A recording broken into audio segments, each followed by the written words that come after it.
I know.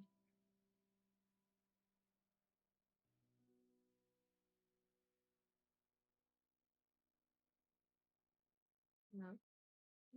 No, not good.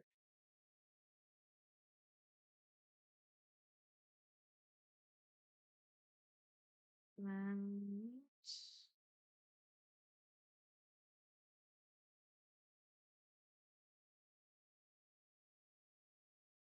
uh, oh wait, I forgot to. You know, that's fine. It's fine. I am feeling very random.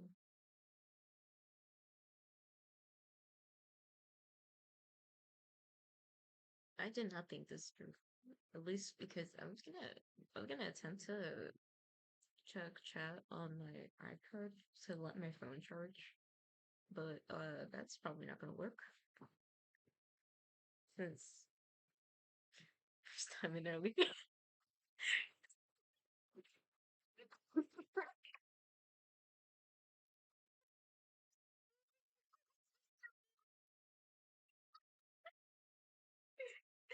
I got here first.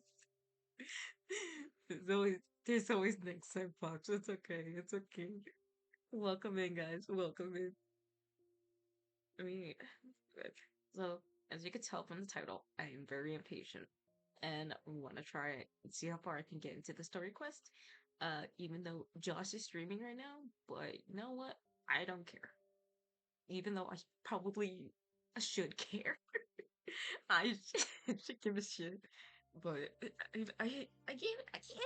Do me a favor and take them off. Malazines like to I play do pranks have sometimes. I do have the game in window mode instead of like full screen. So that's one thing. So if the way the window looks is a little different, I'm really sorry about that. So it makes my life easier. Alright. Alright. Hunter's profit. Alrighty. Ay.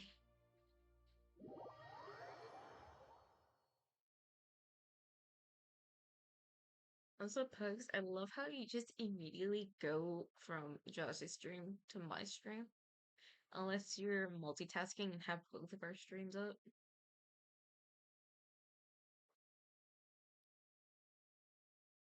Uh, right, I'm gonna edit the notice here. Yes, I did this. I did this. I'm multitasking. Okay, my bad.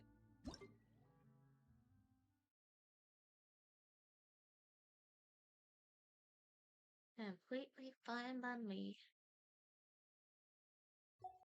Monitoring chat while avoiding spoilers. That is completely fair. If you want to avoid spoilers, I was gonna say you can just mute the audio on Josh's stream, but after him finding out that his own mic was muted, I think that would be a terrible idea.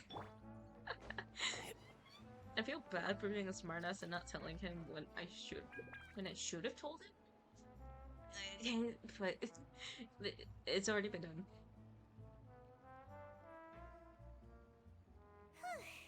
It's been a tough few days, hasn't it? So much has been happening.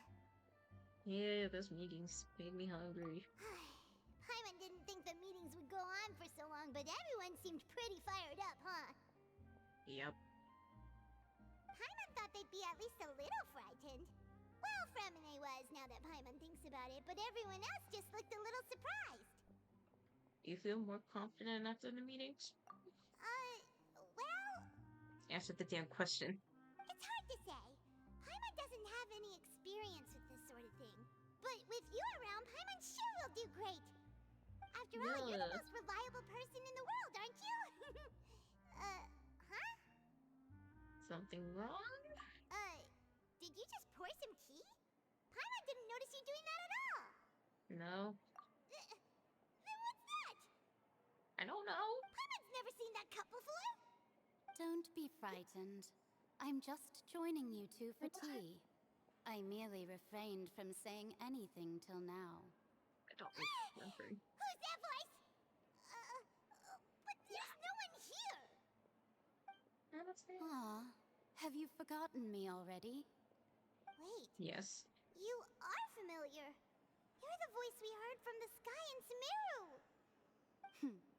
The voice from the sky, I fear that description is wrong. Though, not completely wrong. You're feeling lost now, just as you were feeling previously. I sensed that That's so confusion wake and my thus dog up. came to you. Guiding people is an irresistible hobby of As mine, soon as my after freaking all. asleep. What do you want from us? I was about to be like, what do you want from me? Consider me a passerby, just accepting a commission from my friend's disciple on a whim. Okay. Friend's disciple. So this is one of the friends of Mona's master? Allow me to ask you. The prophecy. Yes, what has Oh. been prophesized will be fulfilled. You may view such things as the history of the future. Oh, Lord. What? Then is there any way we can stop it? I believe you have witnessed a failed attempt with your own eyes. Can everything in Tevat so easily be changed? There really be no exceptions. Ah, so you've caught on. Yes. Just as prophecies are usually only the future as seen from the perspectives of the gods, could things be happening in hidden corners where the gods' gaze does not fall? Are the Yeah. things that you shall see different from the fate that the gods perceive? Hmm. What is she talking about? It all sounds really impressive and important and stuff, but it also sounds kind of scary. I don't know why my immediate thought at first jumps to the world quest that I just finished last night. That I talk about it, but I don't want to give world quest spoilers. That's the only thing. But I know, just know that this world quest has 3 separate world quests combined into one like big quest. And that's the most I can like try to explain it. He and the cop is just about gone as well. I believe that you understand, right? Some things are insignificant, but others you must reach out to change. Ultimately, fate shall serve as your only guide, no matter what will happen in Tevat's future. I should probably. All you need to do is to play your part. I forgot to put stream remote on. This was good tea, by the way. Thank you for your I'll stream remote hospitality. just so I can be able to. Well, Never mind. that'll be all for today. The voice. It's gone. Scream. I Sapphire. Welcome in. As you can tell, I am doing the Archon quest.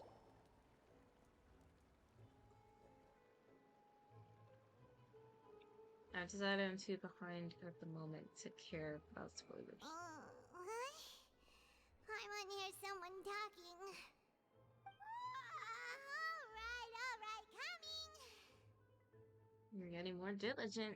Hey, it's you who's getting lazy, okay? Oh shit. Well, I see I've walked in on some lively banter. Indeed. Have you been these past few days? Fine, just fine. I went to take part in that Steambird panel. It turned out to be more interesting than I expected. Not all Fontanians are pessimistic about this. One journalist mentioned that sitting around and waiting for the end to come would be wrong, and that they should make their own rescue preparations. I agreed, so we had a brief chat with her. Did she have pink hair by any chance? Why, yes, it was Charlotte. You remember her, right? That daredevil journalist? Yeah. I'm in full support of her view. Prophecies are very important, but how can people allow their lives to be commandeered by just a few words? That's right! Paimon's glad to hear something sensible for once. Ah, yes. About what we had discussed before. I did try, but I'm afraid I couldn't reach the old hag.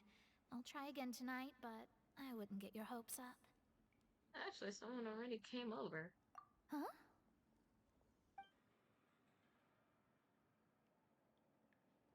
Goodness gracious. Are you serious? Yeah. He came to pass a message. She said that even the god's gaze has blind spots. Pretty bold if you ask Paimon. Most people would believe the gods to be all-knowing, right? The Yeah. Hexen Circle members are certainly anything but ordinary. As for the mage named N, the old hag has mentioned her a few times. She said that N's sense of direction is incredible, and that she loves guiding those who are lost. But I've never met her, and if she were still alive, she'd be... well, suffice it to say that the hag's at least a few hundred now, and N's been around for longer than that. Whoa. The Hexen Circle sounds like a scary group. But they must really stay in shape to live so long. Their abilities alone are pretty terrifying. If she came to see you personally, then the problem you're facing must truly be of great importance. Well, guess it's not so. like Paimon could understand anything she said. Yes, she was quite cryptic, but I suspect she means that there is still a way to turn things around. She didn't say when or what that would be, though, so Hmm. perhaps it is something that you cannot know right now. Probably. True. Her words were meant as a helpful hint, but when will we realize their value on me? Is that the best answer that my question could have gotten? Traveler, Paimon, are you two all right? Oh, Yeah. we're fine. We're just a little down right now. It kind of feels like the end is coming, you know? Yeah. I see. Probably. I feel that same sense of desperation, too. I guess you could consider me someone who has often witnessed fate. So far as I have seen, it cannot be swayed. But even so, I still hope for and believe in miracles. Astrology is eternal and rational, but fate may not be. It is cruel, but it can also be beautiful. Perhaps that's what En was trying to tell you. Not to lose heart, and to believe that what you are seeing playing out before you is not yet set in stone. I did originally think of steering clear of all this, but I couldn't. Even if this is all futile, I still wish to help everyone. If we don't struggle to the last, then how can we face the end when it comes? Huh. You do have a point. There I go, talking about astrological principles again. Sorry about that. The moment I start talking about work-related stuff. I need to get going. Don't worry about it. Thank you. It was worth trying to guess. comfort you, even if only a little. I believe that you'll help those who are struggling in the same way I did. I suppose that might be why we always seem to meet by coincidence. I guess? Anyways. Paimon feels kind of moved by what Mona said. But also kind of sad, too. Hey, Traveler. Paimon suddenly feels like going outside for a walk. Let's go. Sure. Let's walk around the city, shall we? There's a few spots we always like to walk by. Where exactly is outside?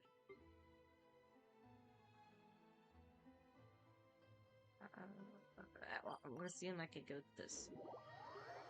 Okay, Conti. Hi, Jasper. Hi, sweetie. How are you?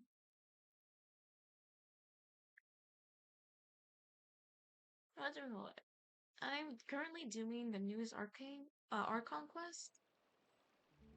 So I don't know if you want to stick around or you don't mind. Wait.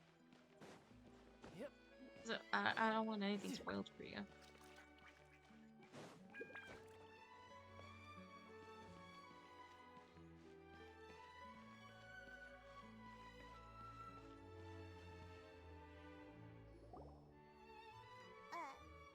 Huh?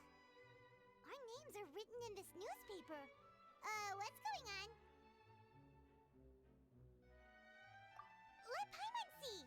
I'll multitask while the stream underwater plays so I stronghold, don't the get Fortress spoiled. of Meripede, has continued I in want to its stick noble around for you. autonomy. Oh, thank But you. that does not mean that others cannot interact with it.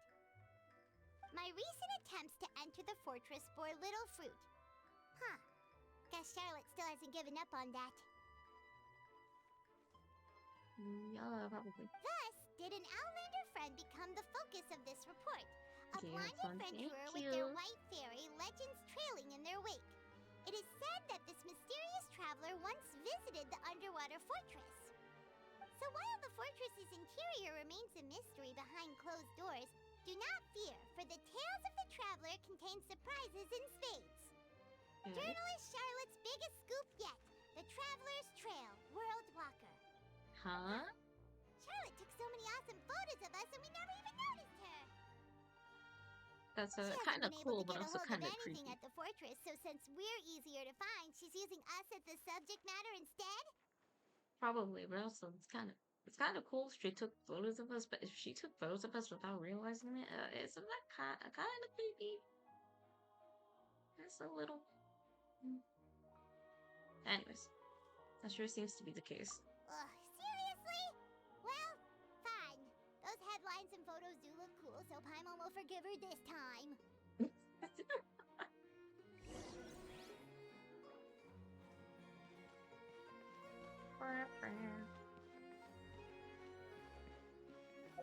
Oh, whoops. I forgot I had the compass equipped.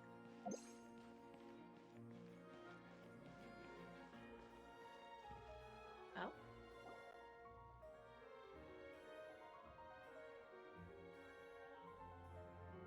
We're here! Paimon's hungry. Should we go in and get something to eat? Sure.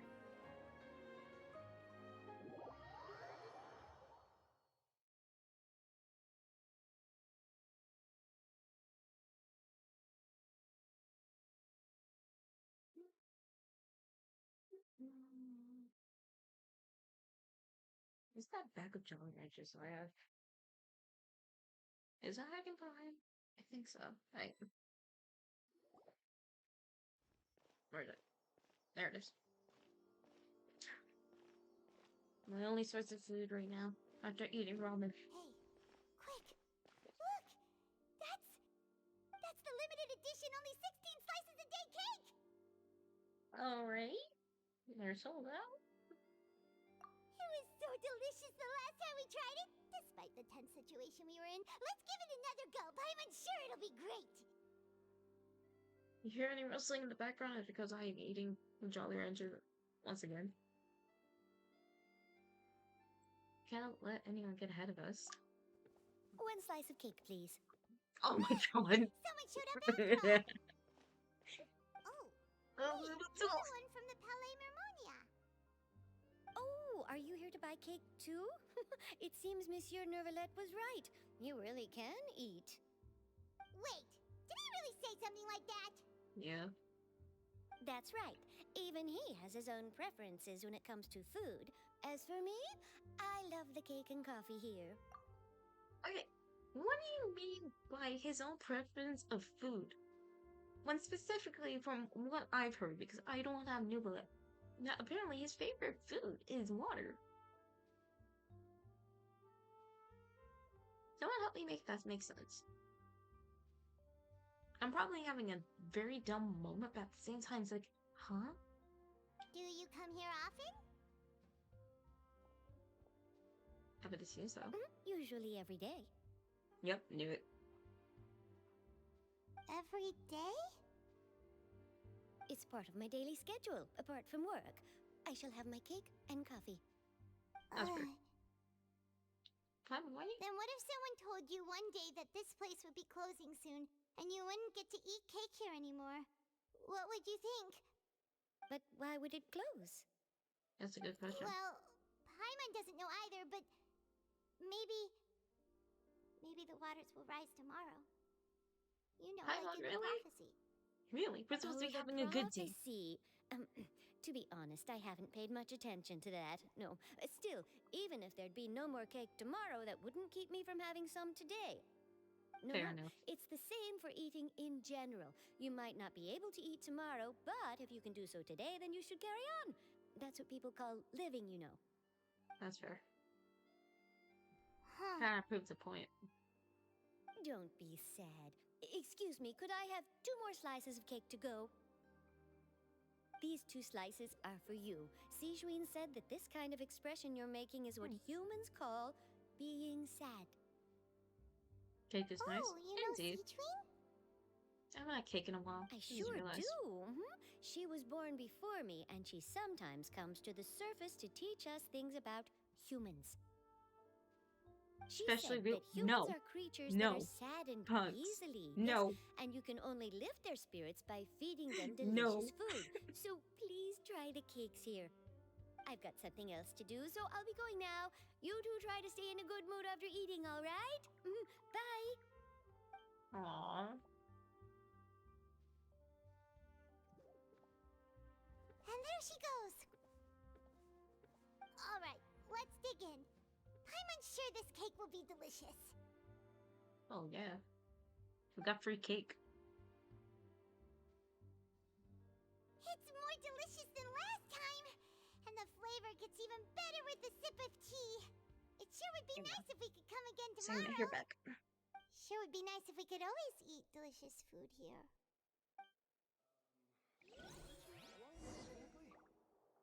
There we go. No, I thought we were on the second floor for some reason. Anyway.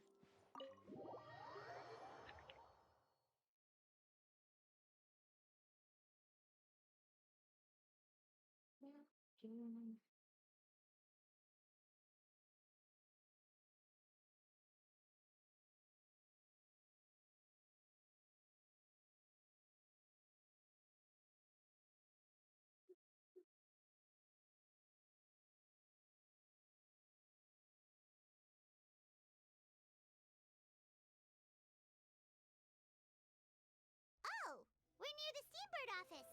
Let's go look for Charlotte and have a chat. Wait, say have a chat. Time to lose. You good? There she is. Wow! If it isn't the Traveler and Paimon! Oh, have you seen the article I wrote about you? Ha! Yeah. You've got some nerve. You just used us to make some quick mora. Can we negotiate a profit split? Oh, you needn't worry about that. I heard that you were in Poisson some time back, so I sent you a letter to discuss just that. It appears you didn't receive it, though. No. It's all right, though. I've set aside the amount intended for you. I've even set the table with some food. Oh, Really? Oh, you're the best. bruh. You're almost a little too easy to win over, Paimon. If I were a That's true. journalist with ulterior motives, you'd be in trouble now, you know. That's Oh, true. Paimon knows you're not like that.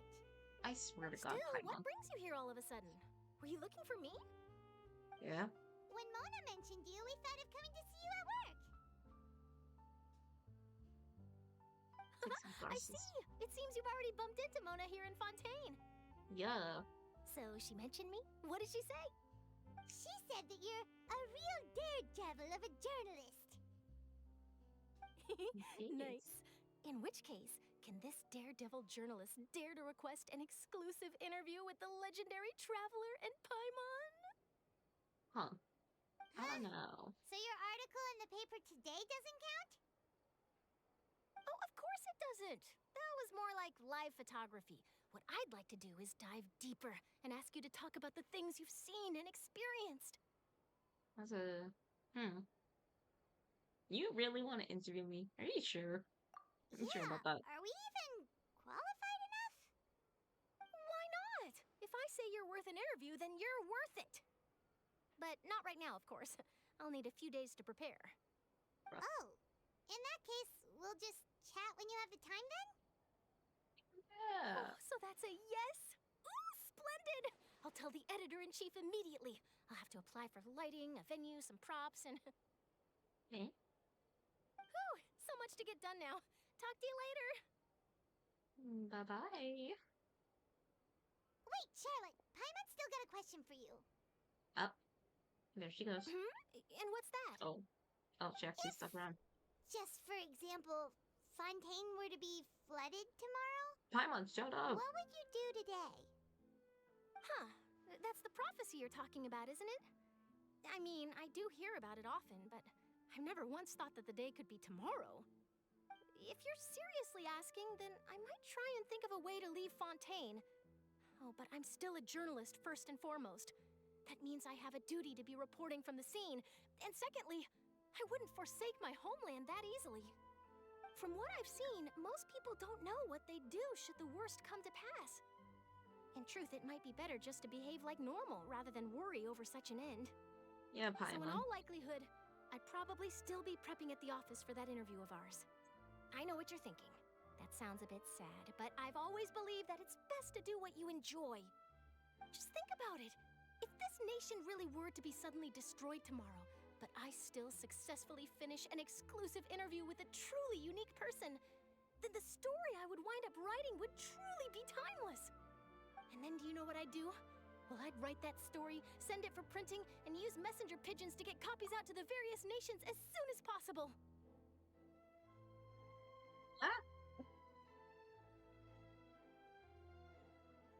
I don't know why I'm trying to wrap my head around Charlotte right now. That's... Huh. I'm not a dreamer, nor am I a workaholic, but I do love my job, and Sure. I'd be proud of leaving such an article behind. I guess you could say that I was born to be a journalist. But anyway, that's my answer. And on that note, I'll get back to my preparations. That's so nice. All of a sudden, Paimon actually kinda envies her. Anyway, let's go and take a look at the sea, shall we? Sure!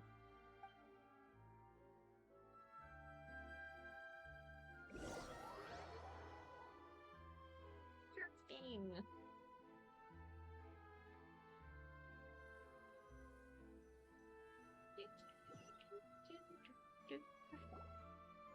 The sea breeze and scenery can be a pretty soothing combo, huh? Yeah. Paimon's been thinking, Eh? if it wasn't Fontaine, but all of Tevat that would be destroyed tomorrow, where would we go and what would we do? I think you're overthinking everything, Paimon. That's a little dark, you know. No, Paimon should ask, if you could choose, what would you like to do? Paimon, what are you trying to say? If I could choose, huh? Just like Charlotte said, suddenly trying to consider what to do is pointless. We've always been moving to the next destination, so we haven't spent much time thinking about these kinds of things. We didn't have to either, with us always being on the road and whatnot. Until that moment comes, I think I'll keep journeying on. You mean, still traveling? And I have to look upon this world. Huh. Wait, isn't that what we've always been doing?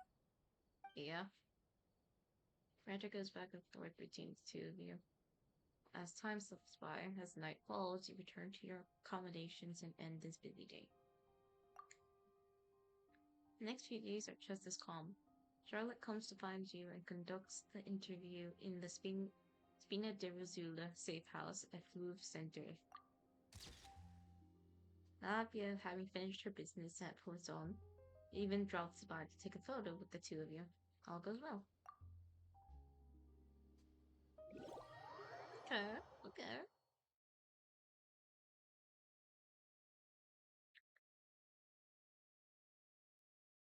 Interesting.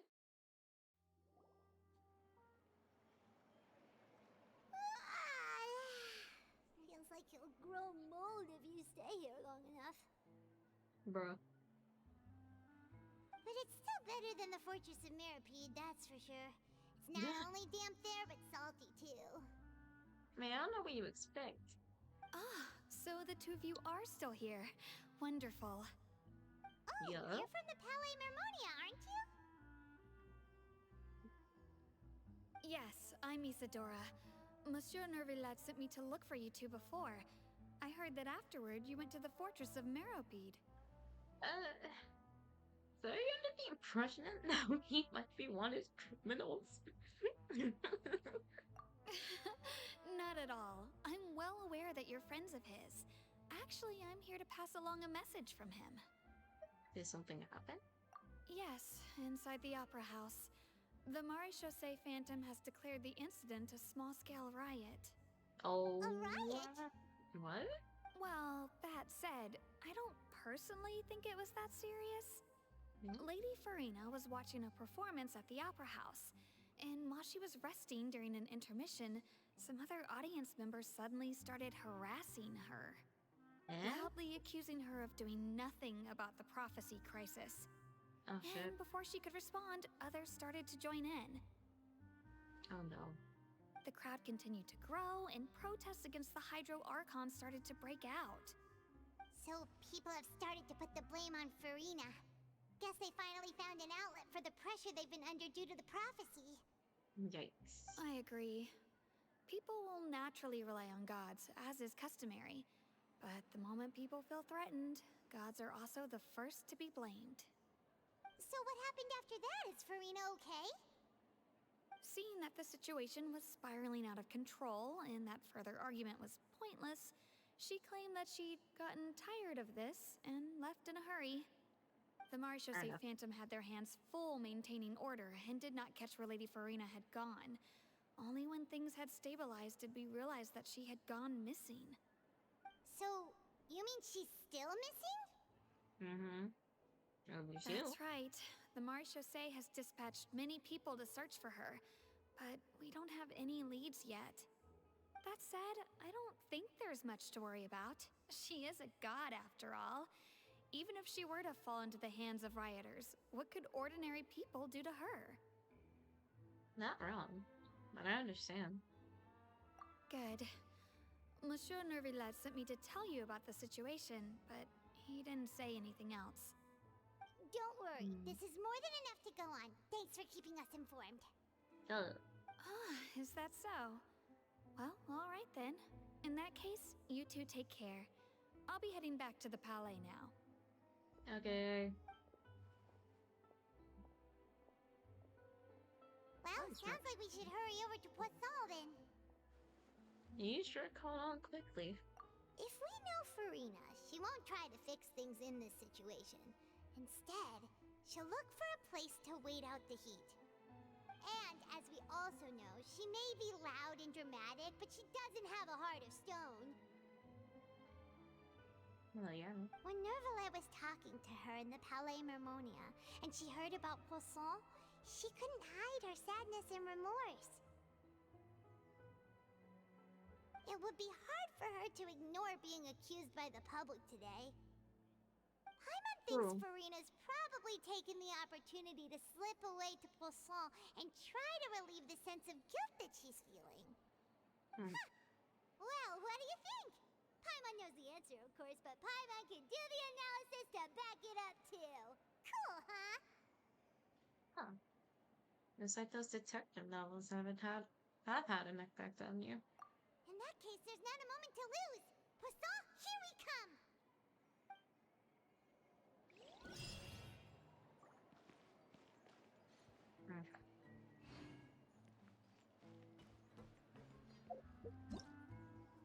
Am I gonna start getting primos like the desperate whore I am? Yeah! Oh. I don't like how it's called Apocalypse. Yo! Oh no. Also, yes, I still haven't done Rice's story quest.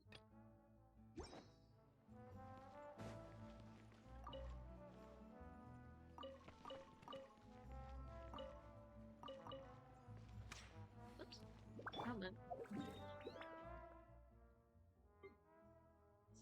What's on?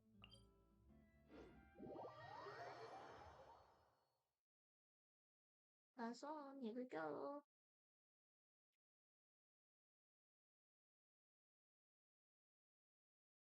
I suddenly want to go grab the fucking The last bag of chocolate I have from Halloween that I stole from my folks.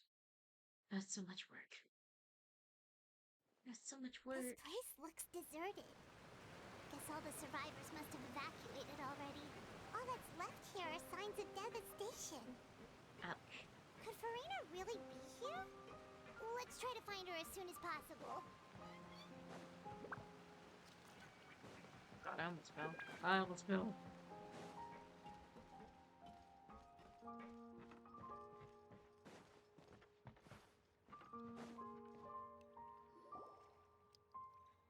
Excuse me, I was trying to cross the fucking bridge. Oh?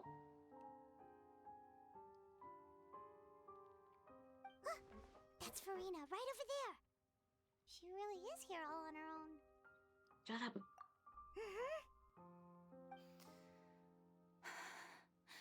Should I just give up? This is all meaningless. What was meant to happen did happen after all. Everyone's dead. Sad I'm thing, sorry. I am so sorry. Give up, Farina. There's no point in holding out. I'm sorry. Make me feel that. What Damn. can I even do other than to repeat meaningless apologies over and over? Farina. Who's that? This is me. Don't worry, Farina, it's just us. Kill it. So it is you, blonde traveler from another land. Why, I almost thought you were someone from that mob of my ignorant subjects, come to kneel and beg for my forgiveness. No. We just heard you sobbing and crying. You don't need to put on a knife anymore, sweetie. Farina, you were crying just now, weren't you? The tear stains on your face are obvious. What do you mean, tear stains? Oh, I remember. The show at the Opera House earlier this morning was so moving. I'm still trying to process it. Oh my god. Who did that uncivilized rabble think they were, disturbing my enjoyment of the arts? Oh my They lord. even dare to tout their archon. I must teach them a lesson. I can just imagine their twisted and frustrated faces once they realize that I'm nowhere to be found. No, my Oh, lord. and I'm sure Nouvellette and those people from the Maréchaussée Phantom are freaking out right next to them, too.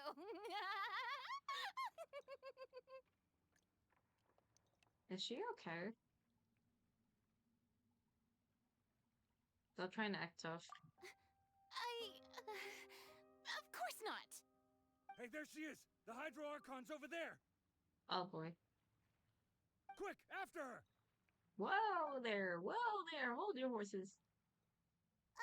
Farina, those people seem to be after you. They are? They're just some rabid fans who want to cut the line because they haven't been able to meet me in person, aren't they? No! That's against the rules. I can't let them get their way. I swear to God, Farina. Oh my god, there she goes. Farina just ran off. Quick, we have to catch up with her. Oh my fucking god. I'll just shove everyone away though.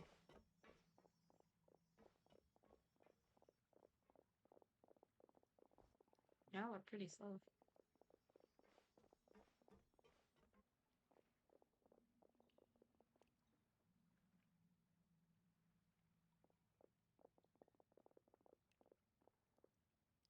Well, This should be the place, right? Hey, Farina! There's a good hiding spot over here. Quick, come to Paimon before the rest of them catch up to you. What? What is this place? Hurry, they're almost here. Fine. I suppose haste is warranted. my Lead the way. god. Oh my fucking god. Just swear to God.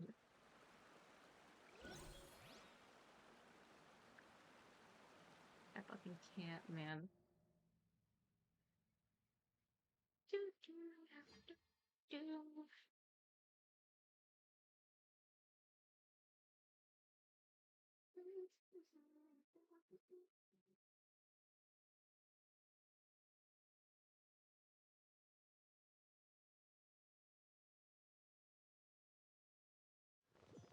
I mean, I got music playing in the background. Well,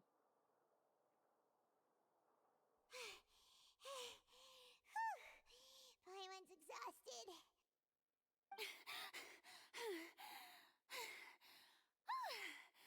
I'm so tired. I totally thought they had caught me. No, I mean, I merely gave in to the sheer enthusiasm they displayed. I'm rolling my eyes. Oh. You might want to lower your voice to stay hidden. You're right. Yep, that's a good girl. What the fuck? What's happening? The ground's shaking. Is it an earthquake? Oh lord, another disaster just struck. Yeah, a quake of this kind preceded the flooding in Poisson, didn't it? Oh no. It can't be. It's happening again. Well, there's no need to worry too much about that. Neverlette's made some emergency plans, so the evacuation should go a lot smoother this time. True. Yeah, I hope you're right. But the people of Poisson, they've already... Died. Has Verena finally reached her limit? Now that she's talking about her actual feelings, she's starting to look far less stiff.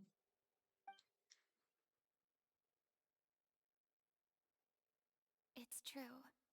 I've been investigating the prophecy for hundreds of years. I once had informants all over Tevat, searching for clues and feeding information back to me. I've tried all kinds of ways, too, to hold back the sea. Anything to keep the coastline from advancing. But all my efforts proved to be futile in the end. Really, the truth has been clear to me for a very long time. We cannot make an enemy of the divine. No matter what we do, the will of the heavenly principles will have its way, and the prophecy shall be fulfilled. You still haven't given up, right? Give up. I do love the sound of that phrase. It would mean finally coming to terms with fate, but also for me to finally be free. But that would also mean that all hope would disappear. Indeed. I've thought about giving up so many times, especially after we almost lost Poisson. Fate is really unreasonable, isn't it? It has no heart and obeys no rules. The prophecy has only just started to come true, and so many people have already lost their lives. But just now, it all became clear to me. I still don't have the right to come to terms with fate on behalf of everyone else. As long as the final moment hasn't come, it's still not too late. Don't worry. I will keep hope alive for everyone until the very end. Well, that's enough for now. I got the impulse to play the stricken maiden, but honestly, considering my rank and station, that wasn't a good fit at all.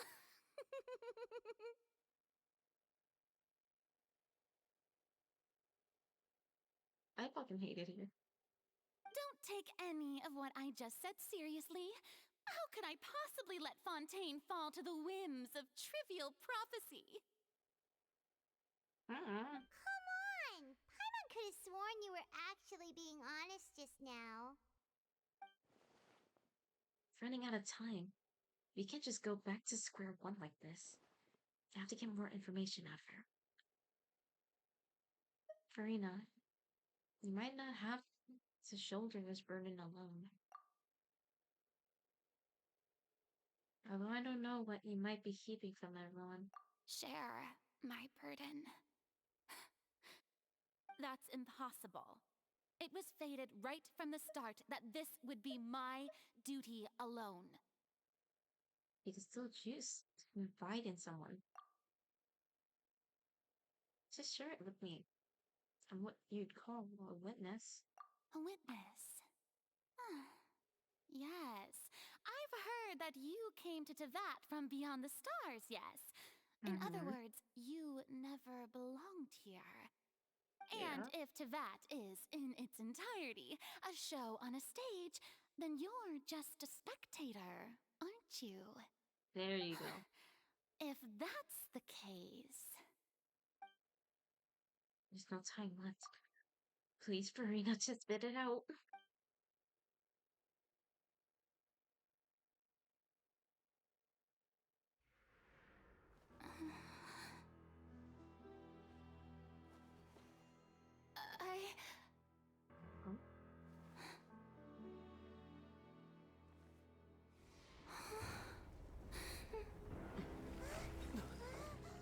Huh? What the?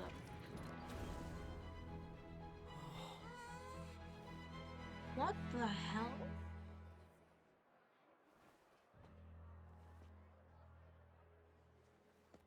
What the hell? What the fuck happened? Did we just... It was all staged?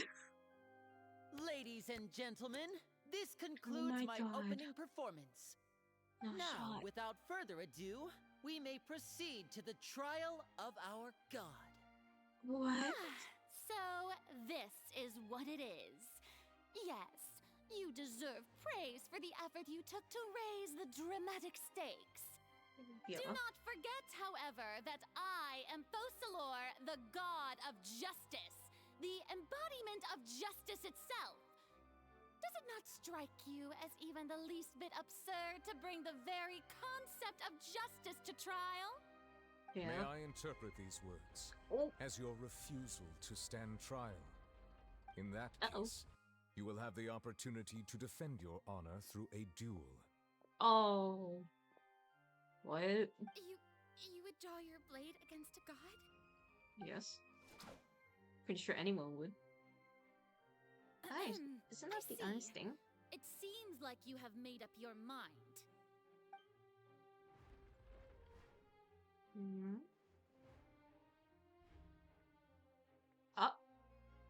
What? Paimon can't believe it.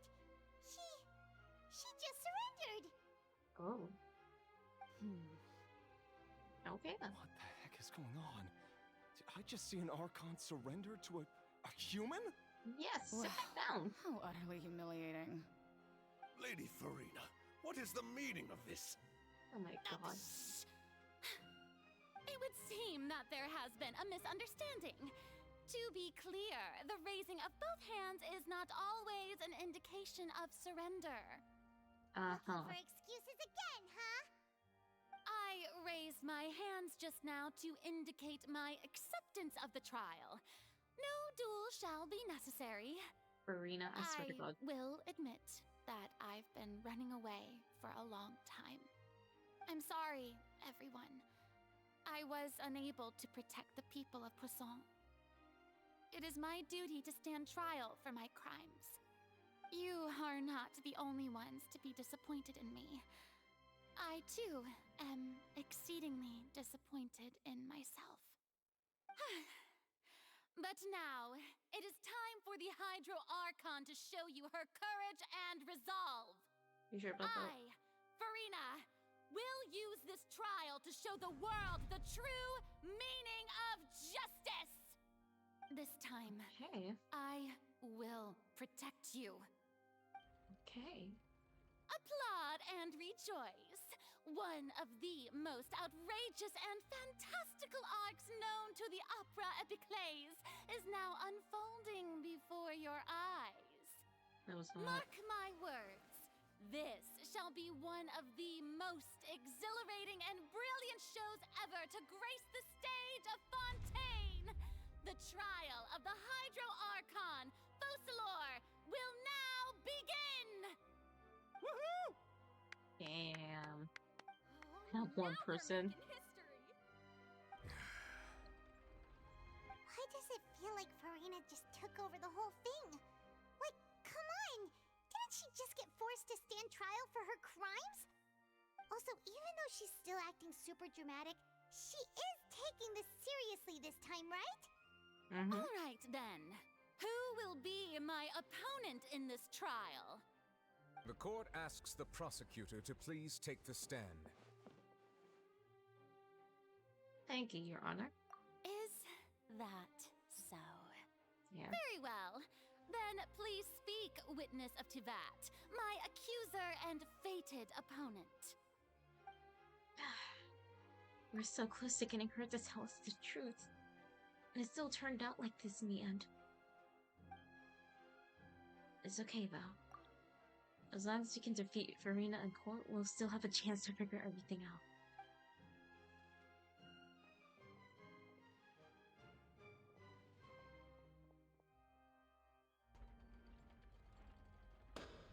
Oh. Also, please allow me to ask, as a final question before the trial begins. Just how much work did you do to force me onto this stage? A lot. Well, we did do a lot of prep after the meeting that day. I can go over the tasks assigned to the Spina di Rosula, since they were rather straightforward and easy. Navia, the president of the Spina di Rosula. Most of the people who participated in the disturbance this morning were my subordinates. They changed into plain clothes and came to the Opera House as regular audience members, waiting for the perfect opportunity to incite insurrection against you. The people's resentment against their Archon has been building as more and more of the prophecy is fulfilled. A spark was all we needed to turn smoldering anger into a flame. Moreover, according to our understanding and analysis of you, when something like that occurred, you would likely flee the scene and head to Poisson by yourself. So, we arranged for a second group to lie in wait there.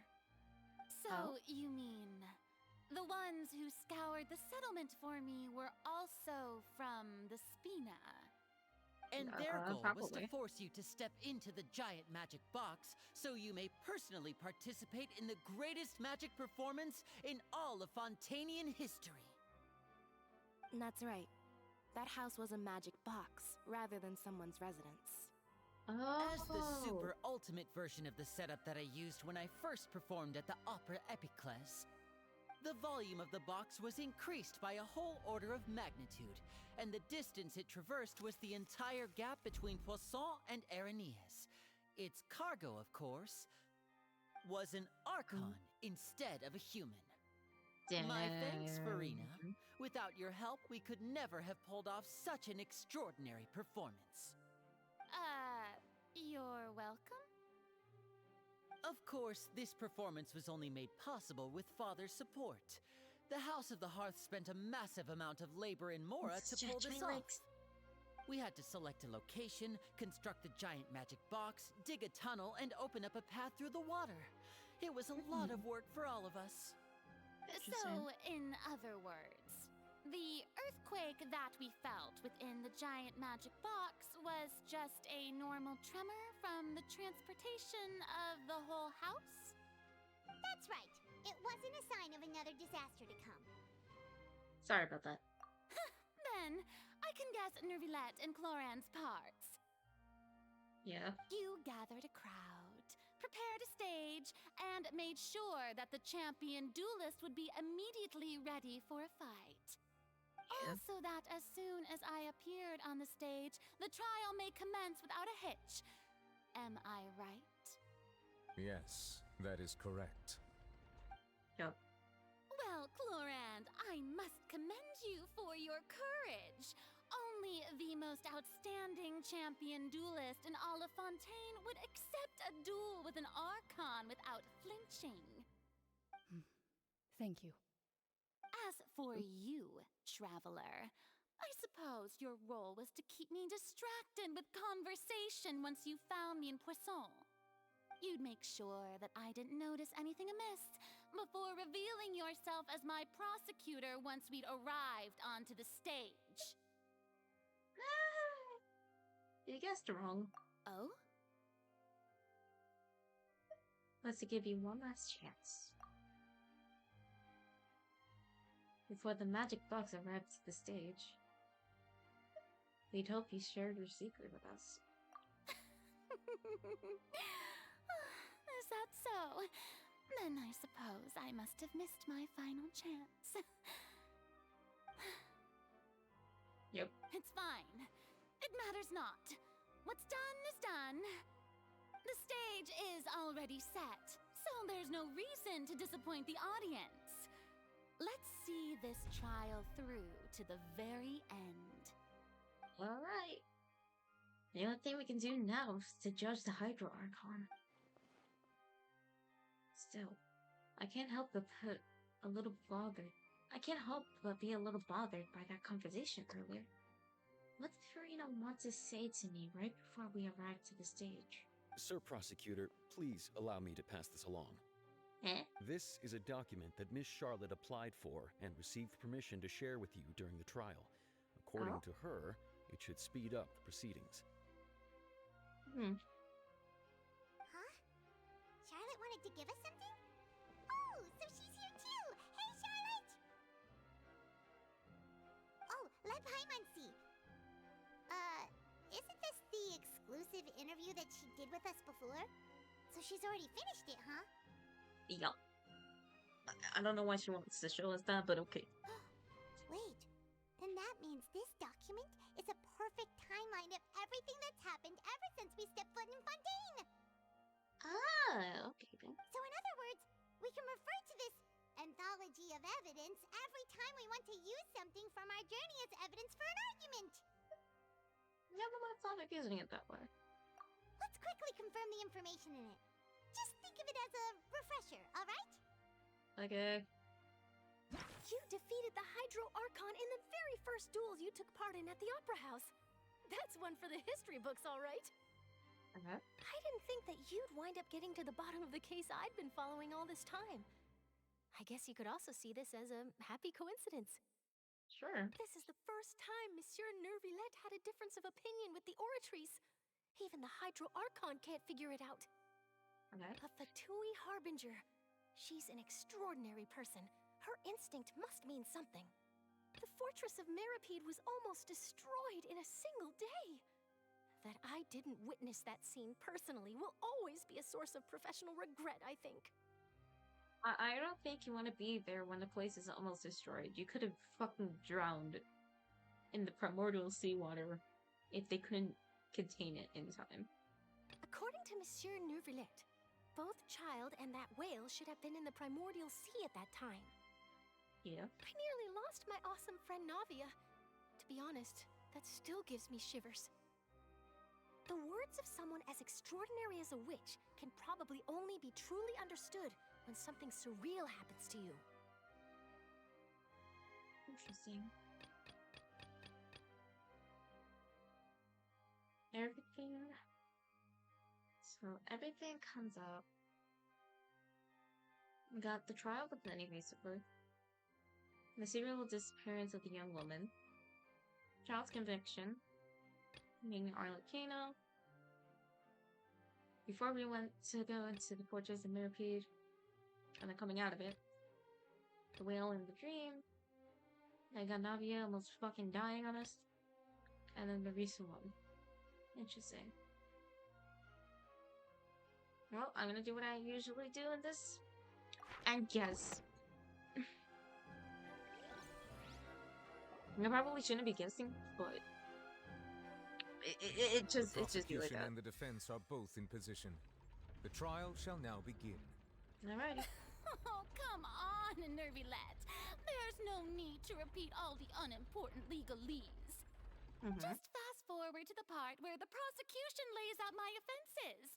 As the defendant and the lead actress of this performance, I still haven't even been informed of my supposed guilt in all of this. Of course, It is only natural for humans to struggle to understand the actions of a god. However, you will need more than that to convict me of a crime. That's true. But my charge here is unrelated to your conduct as an archon. Hell yeah! Instead, Voice lines! I would like to charge you as a fraud who's never been the archon in the first place. Dun dun Wait, dun! what was that? Lady Farina's a fraud? Hey, I came here thinking that we were going to try the Hydro Archon for forsaking her duty, but did I hear that right? She's not our Archon at all? Charge accepted. Oh! Alrighty. Lady Farina, do you plead guilty to the charge?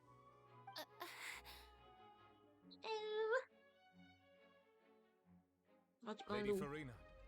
I plead not guilty. How can I be guilty? There is no way that I, Focalor, otherwise known as Farina de Fontaine, a member of the Seven and the Regina of all waters, kindreds, peoples, and laws of Fontaine, could be anything other than your true Archon. Yeah. Even though Lady Farina can be rather eccentric, isn't it going too far to doubt her very identity? Yeah, I've never questioned her identity either. Sure, Lady Farina can be super irresponsible, but what grounds does that prosecutor have to make such a huge claim? Lord. I have cause to believe that common sense will prevail in this case. Many of the members of the audience have known me as the Hydro Archon ever since they were born. Hi, Riz. Welcome in. Oh, their memory. See? Even the Oratrice has decided to show me its favor. Are you sure you want to commit to a charge that will never be upheld? I mean, I'm here now, If you wish to drop the case, I can promise you as the god of justice that you will not have to face trial for making a false accusation. We will treat everything that's happened as a dramatic spectacle and move on with our lives. What do you say to that? An argument with near impossible odds, huh? We have to not only refute Farina's claims, but also overturn the long-held beliefs of the people. The people only see was their Archon. Well, I tried to give you the chance to surrender. If you must persist, then let me ask. If you believe I'm not the Archon, then what manner of being do you think I am? And if I was not the Archon, then how did I manage to live for over 500 years? I've got to think carefully. What do we know to be special about Farina exactly? Let's read the plot. Okay. Let's see. Oh, at least it tells you if it's irrelevant or not. Let's see. Though Nubila believed the child to be innocent, Ortiz judged him as guilty in the end, and Farina didn't know why.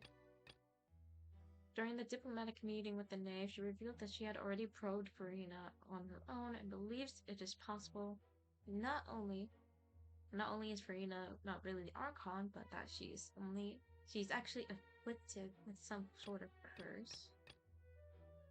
And communicated with you by connecting your consciousness. She believes the prophecy will certainly happen, but that you needn't give up at all. I feel like Arlecchino's talk might be more useful than Child's conviction, even though it kind of shows that when the Ortiz proved him to be guilty when he wasn't, and she didn't know, that kind of shows that she really doesn't know that. You know what? Let's try going with Arlecchino. First of all, you may be a member of another long-lived race, which would allow you to naturally possess an extended lifespan. And second of all, even if that wasn't the case, there could be other ways to extend your life. Such as a curse. Who gave you that idea? was it the knave? You'd sink so low as to use a harbinger's words against me. What matters is the veracity of the claim. A curse? I once thought it possible that the aura of an archon might naturally resemble a type of curse. But in light of this claim, perhaps what I sensed was not your divinity, but a curse after all. You sensed it too, huh, Nervalet? Instead of an archon, could you just be a cursed human? Lady Farina is actually a human? Probably. Well, it is true that it's extremely difficult to tell humans and gods apart just by looking at them. It's not impossible.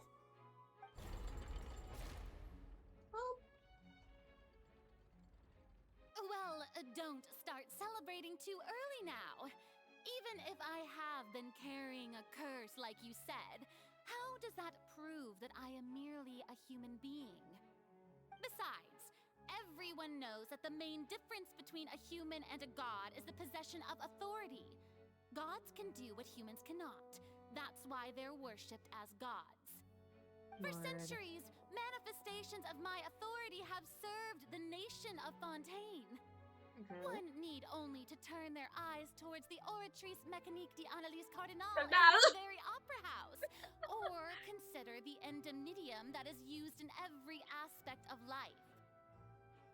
Sorry, but ever since the meme went around, it's stuck in my head now. Oratrice Mécanique d'Analyse Cardinale. I was never able to actually say it in the beginning, but thanks to what that trending meme, now I can suddenly I can actually say it. Wait. Then one trial proved the opposite.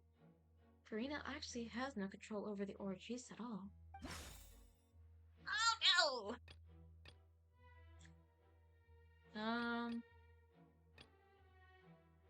So that the Fontanians can be dissolved by waters from the primordial sea.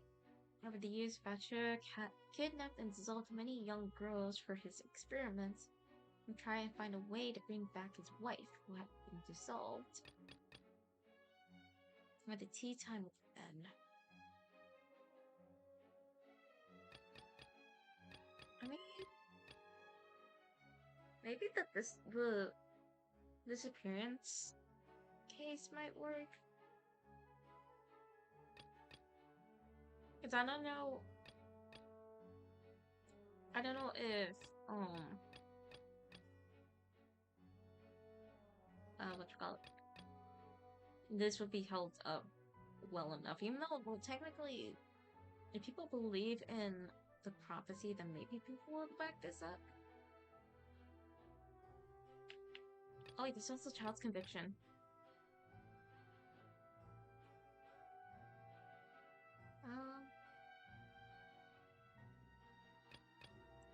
Let's try this. You tried to reference the Oratrice, but weren't you as confused as all the rest of us when the Oratrice declared child to be guilty without any proof? Otherwise, you should have come up with a good explanation for that by now. True. Didn't I make myself clear at the time? The decisions of the gods are naturally difficult for humans to comprehend. There is no need to provide an explanation. Lady Farina, I believe a reminder of your current circumstances is in order. While the court is in session, the principles of justice and the law must come before all else. While you are an archon, you are also first and foremost the defendant in this trial. True. You will prove yourself unable to defend against the prosecution's charges if you continue to withhold vital information against the rules of the court. Oh boy. I never thought you'd use that kind of rhetoric against me. Oh Lord. That was no trick of rhetoric, Lady Farina. I've merely reiterated the rules of the court. Rules that all should respect and follow. So, you neither knew why Child was declared guilty, nor did you understand the structure and operations of the Oratrice. Yep. Instead of having been created by you, the manifestations of authority you mentioned have been made by the real Hydro Archon, haven't they? Oh. The real Hydro Archon. Well, now you're really losing me. It is true that I did not know why the Oratrice gave out a guilty verdict that day. But the Oratrice handed out that verdict unilaterally, and it has been operating independently ever since it was first created. You can't argue that just because a divine creation is flawed, that the god behind it must also be no god at all. She's still throwing out all kinds of excuses.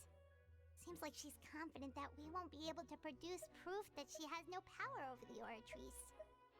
Alright. Miss Farina, could you give us a brief demonstration of your powers as an archon? My power as an archon. There are many ordinary citizens in the audience. How can I just carelessly demonstrate the formidable power of an archon? You have the power or not? If that poses a concern, I'm prepared to extend my protection to the audience. Ooh, true. You don't need to go that far. Surely an archon can at least match the capacities of a human with a vision. Aren't you the Hydro Archon? Or is it that you can't even wield the power of Hydro, much less the authority of a god? Indemnitium! Yes! It's all because of Indemnitium! All archons derive their power from the faith of the people, and I've converted the people's faith in justice into Indemnitium! What? Thus did I give up all of my divine power to provide everyone with energy for their daily lives. Have you ever seen a more magnanimous god? Oh my lord. Isn't that a huge stretch? Yeah, no matter how generous an archon can be, how could they give up all their power? Can a god with no power even still be called a god? Oh? At least, not me. It seems like nobody's buying Farina's excuse. Hey, come now, everyone. Please don't stare at me as if I was a liar. I'm Sure? still the same Farina you knew, right? The one that you loved. Shouldn't you want to believe in me? Please? You've got to believe me. If what the prosecutor said is true, she really has committed a grave offense. Did she deceive all of us? And all of our parents and grandparents too? And all of our ancestors? Ever since they were born? Yeah. Enough! That's enough. Tell me then, if I'm not the real Hydro Archon, then who is? If you have no evidence of another Hydro Archon's existence, nor can you find anyone who can back up their claim to be such, then what grounds have you to say that I'm not actually the real deal? Wow, she came up with yet another argument. How can we refute her now? Seems like she really doesn't want to give up. If we can't prove that she isn't the Archon, we can try to prove that she is just a human. And if she's only human. Okay. All of it is irrelevant. The only thing is... Ooh, wait! The entrance of the primordial sea sealed beneath the forbidden zone in the fortress of Meropod. Recently, the primordial sea had nearly broken out. It was only temporarily pushed back by Nubilet's power. While Navi is falling into the seawater. While exploring the ruin near Poisson, it began to collapse and Navia fell onto the water containing primordial seawater. Only protection of the dead members of the Spina de Rusula prevented her from dissolving. Ooh. It could be... I could probably use this, maybe? Probably. Unless we also bring up that it was Nubilet that had to stop the intrusion of the primordial sea, maybe. But then if we bring up Navi almost falling, the possibility of bringing up the stone slates about the prophecy could be. Fuck, I don't know.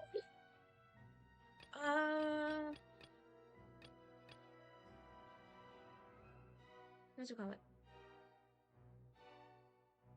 It definitely would show that New Villain has much more power. Much more power than Dorina. I tried doing this then. That doesn't sound right. Paimon does. Really? Bruh. Seawater? That. Wow.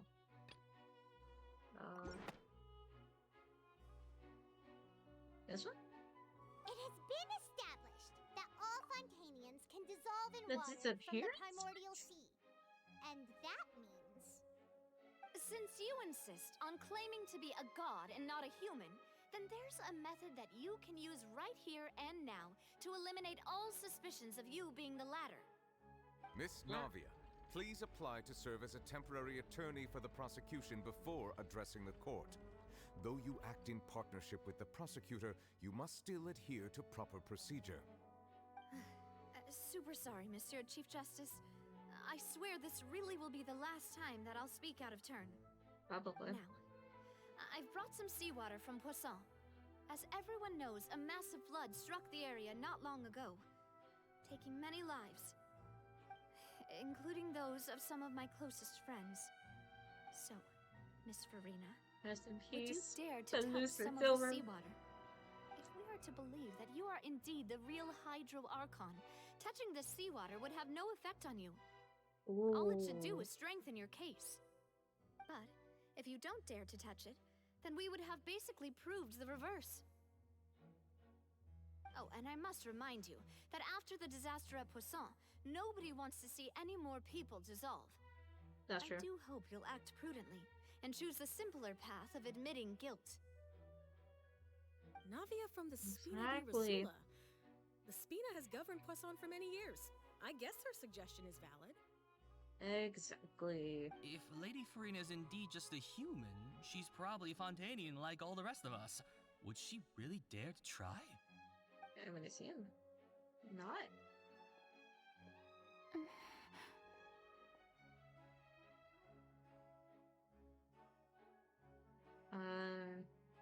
Farina? Lady Farina, this test has been unilaterally proposed by the prosecution. As it falls outside the realm of standard court proceedings, you possess the right to decline participation. Oh, no. That's true. Well, of course he had to tell her that. But refusing to participate is basically the same as a confession of guilt. She's just staring at the water without saying a single word. It really does seem like she's quite terrified of it. That could only mean... What's going on? Is she really planning to... That's not what we thought she would... Due to the inherent risk of the test, Lady Farina, you may... Oh! Hey! She actually...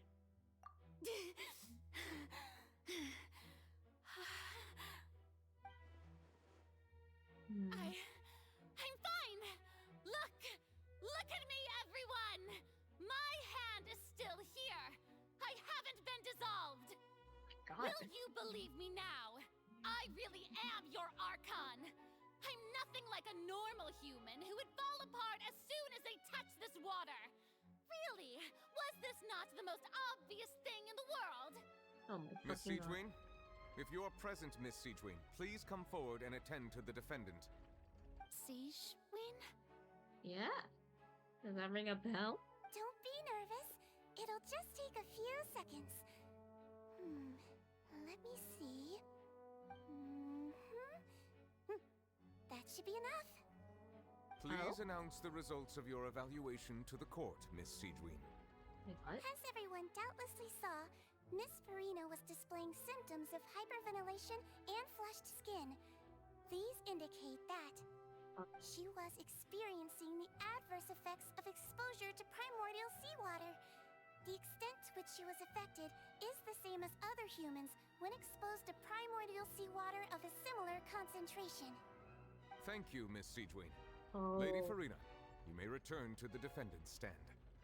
Oh, wait. What did she just say? I didn't get dissolved. Shouldn't that be enough to prove my innocence? Well, considering your tendency to run from your problems, we did originally prepare a direct sample of the seawater around Poisson. However, after extensive discussion, we exchanged it for a sample that is not concentrated enough to dissolve an actual human. After all, on the off chance that something entirely unexpected might occur, we don't want anyone else to lose their life to the sea. Yeah, so out of regard for Farina's life, you secured a low-concentration sample and asked the head nurse to serve as an expert witness. It's a great thing that the direct sample wasn't actually used. Farina could have... I can't believe... you... Yeah. What are you gonna do about it? What's really going on here? Farina can't have known the consequence of touching that water as a human. This is too unlike how she usually acts. Unless it's actually more important for her to keep up her facade than to save her own life. But she hadn't given up on everything a long time ago? Listen to me! Listen to me, everyone! Please don't give me such cold and disdainful looks! What happened just now didn't prove a single thing!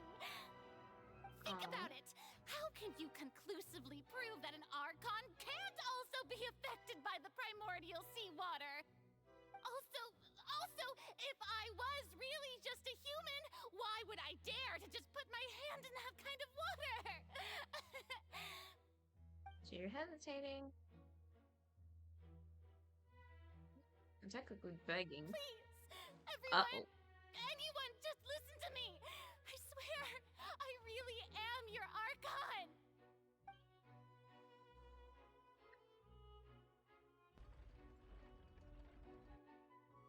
Oh, no.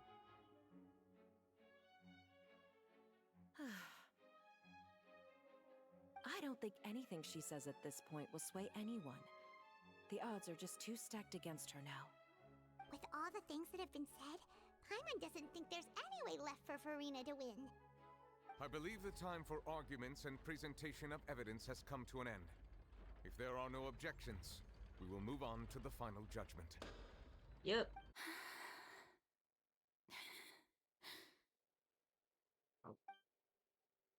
I don't think anything she says at this point will sway her. She's too stacked against her now. Oh?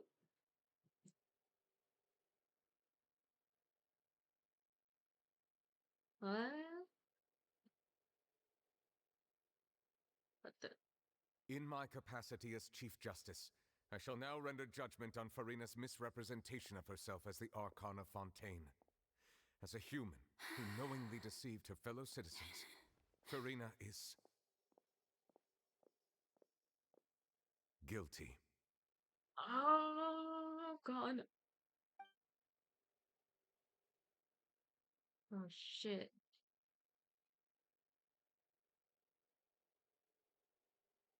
We shall now turn to the Oratrice Mécanique d'Analyse And at least Cardinal cut it out. to render the final verdict on the charges.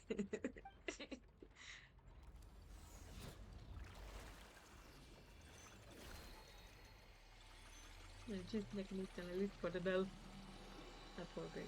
Oh, hi, Fox. I didn't know you were still here, Wookie. According to the judgment of the Oratrice Mécanique d'Analyse d'Analyse Cardinal, Cardinal, Farina is... Well, what's wrong? What's the Oratrice's verdict? did it just declare Farina to be innocent? I'm so invested. Dude, same. It's why I wanted to continue it the next day. Like, I was like, No. The Oratrice also displays a guilty verdict.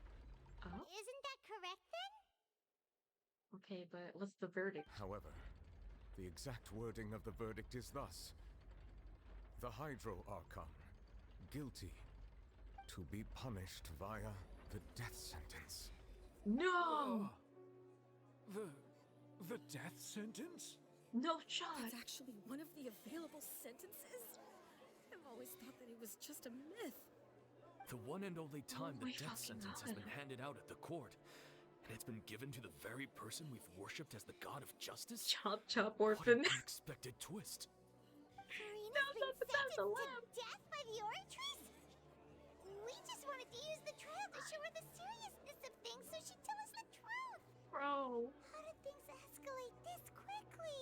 I'm fucking know. This outcome is indeed quite strange. According to Fontaine's current definitions of justice, as well as its recommendations for criminal sentences, is this sentence really appropriate for the crimes that have been committed? Even she wasn't sentenced to death by the Oratrice. You know, the real evil mastermind behind the serial disappearances case. Said Farina. The Oratrice rendered judgment on the Hydro Archon. Indeed. Not only is Farina's sentence overly excessive, the very point of our trial today was also to prove that Farina has never been the Hydro Archon in the first place. But now, the Oratrice seems to have deliberately invoked the title of the Hydro Archon. What does this mean? Look at me. It has to mean something.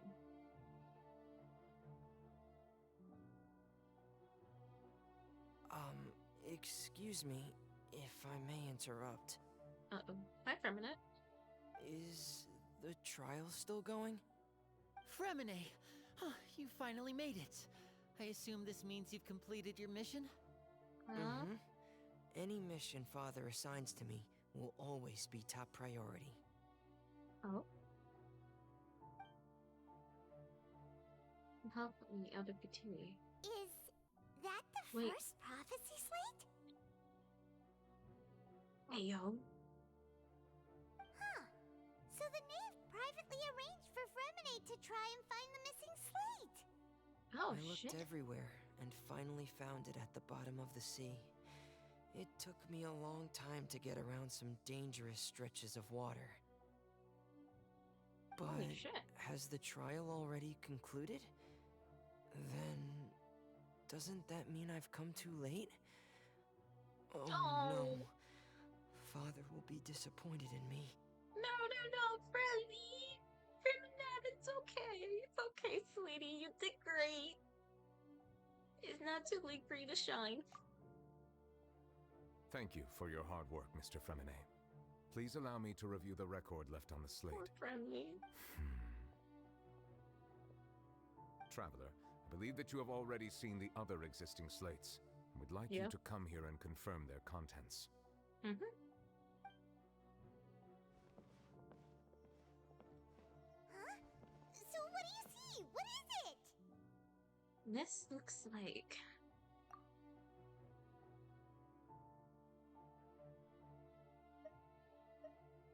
Previous Hydro Archon releasing her divine power. I believe I've now made sense of the Hydro Archon's crime. It has to do with Fontaine's lost history. Oh? Huh? Isn't the Hydro Archon just guilty of deceiving her people? Oh, wait, no, that's Farina, and we've already proven that she's not the Hydro Archon. So when you say Hydro Archon, do you mean the real Hydro Archon we've been kinda talking about? I assume so. In truth, everything that you've encountered in Fontaine up until this point can be traced back to the contents of these stone slates. However, I'm uncertain as to how much sense they currently make to you. An association between the contents of the slates, the events in real life. Okay, let's try to recall the contents of the other 3 stone slates. Paimon will do her best to help you remember. Oh, Lord.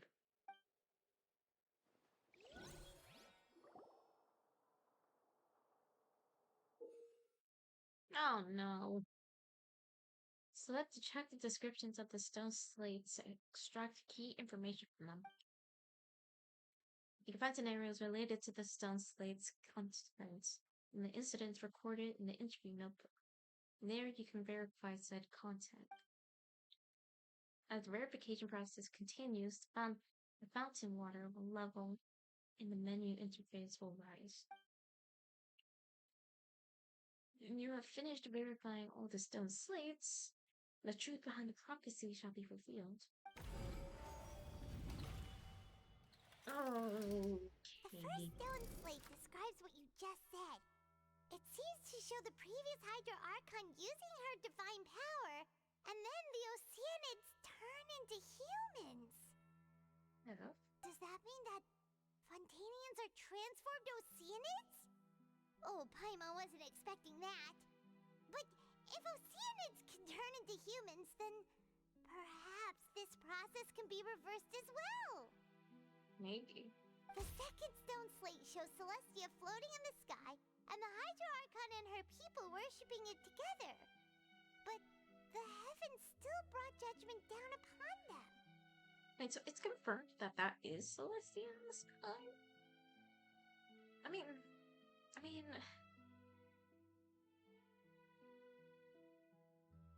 I'm trying to think it over now that I think about it, man. Okay, kind of makes sense since that's the only floating thing in the sky. This must be the point when the Hydro Archon and the Fontanians were branded with their original sin.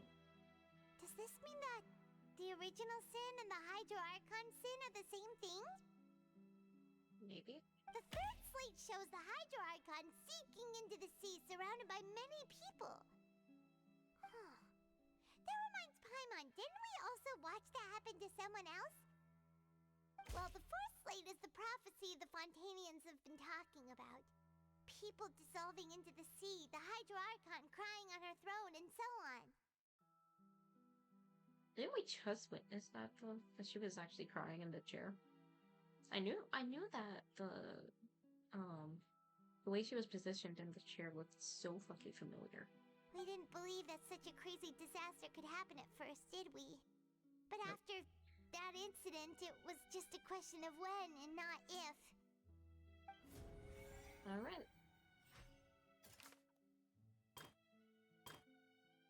We could go with water.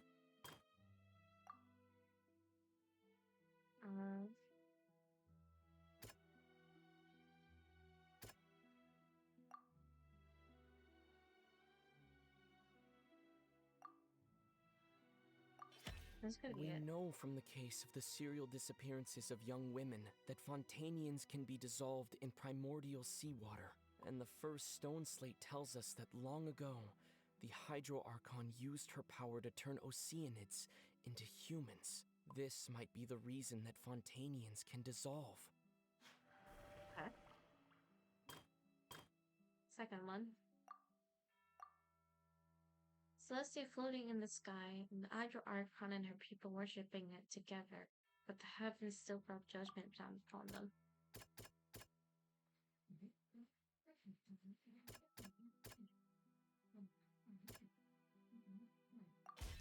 Perhaps what is about to take place has all happened before. The true sin of the Hydro Archon that Nervalette mentioned, and the original sin cast down on the people of Fontaine by Celestia, as recorded on the stone slates. Yup.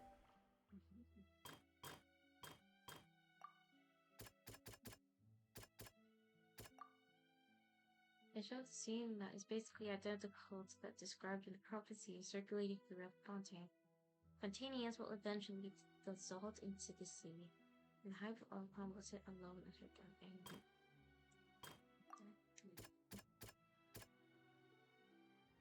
That doesn't sound quite... Okay.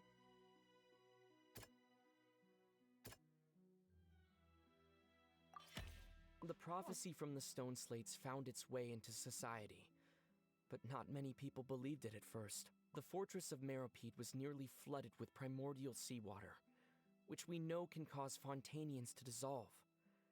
It seems increasingly likely that the prophecy may come true. If we hadn't dealt with it in time, things could have gone very badly. Sir. It has to be this one. That doesn't sound quite... Fine. It's not as simple as falling into the sea. When Navia fell into the sea, her consciousness was subjected to judgment. The stone slates show the people gathered around the Hydro Archon in the sea. Could that be alluding to the same thing? They do good? They'll dissolve into the primordial sea but won't cease to exist. their essence will flow in the seawater, converge, and take the form of an oceanid. I always thought it was pronounced Oceanid or Oceanide. The Hydro Archon was sentenced to death in court, shocking everyone present. Perhaps this means that her sin was actually Fontaine's original sin. Ooh, that does make more sense. Navia fell into the water inside those ruins, and she nearly dissolved. She was surrounded by the people of Poisson in a court within her consciousness, and was forced to take part in a trial meant to make her stay. Or it could be... Well, yeah, technically. That's exactly what they did. I think it's pronounced a water blob. A water blob. Everyone turns into a water blob. Yes. I had to fight the water blob this whole time. Why the emergency food still alive and not eaten? That's a good question. Also, welcome in, Panda. The eruption of the primordial sea at the fortress of Meripede was the surest sign that the prophecy was about to come to pass no matter what.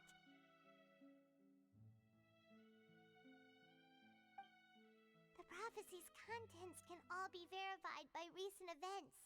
If we combine what we know together, loads of truth should come to light. Yeah. I did that then. Hell yeah.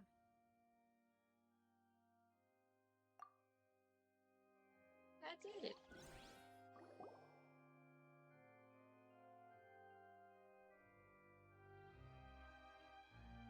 Ooh, that bag of chocolates I got in my room is really calling to me. I'm so invested right now, god damn it. Huh? Oh, Paimon gets it now! So that's how you can make sense of it! Exactly. But then it feels like we're going to have to share some truly shocking revelations. Let's hear them. Montanians are not real humans. Incredible. Linny, did you hear that? We're not real humans. Yeah? All Fontanians were originally created by the late previous Hydro Archon, with oceanids as their basis. The evidence for that can be found in how only Fontanians could dissolve in primordial seawater, and how all the girls Vacher dissolved were also turned into oceanids.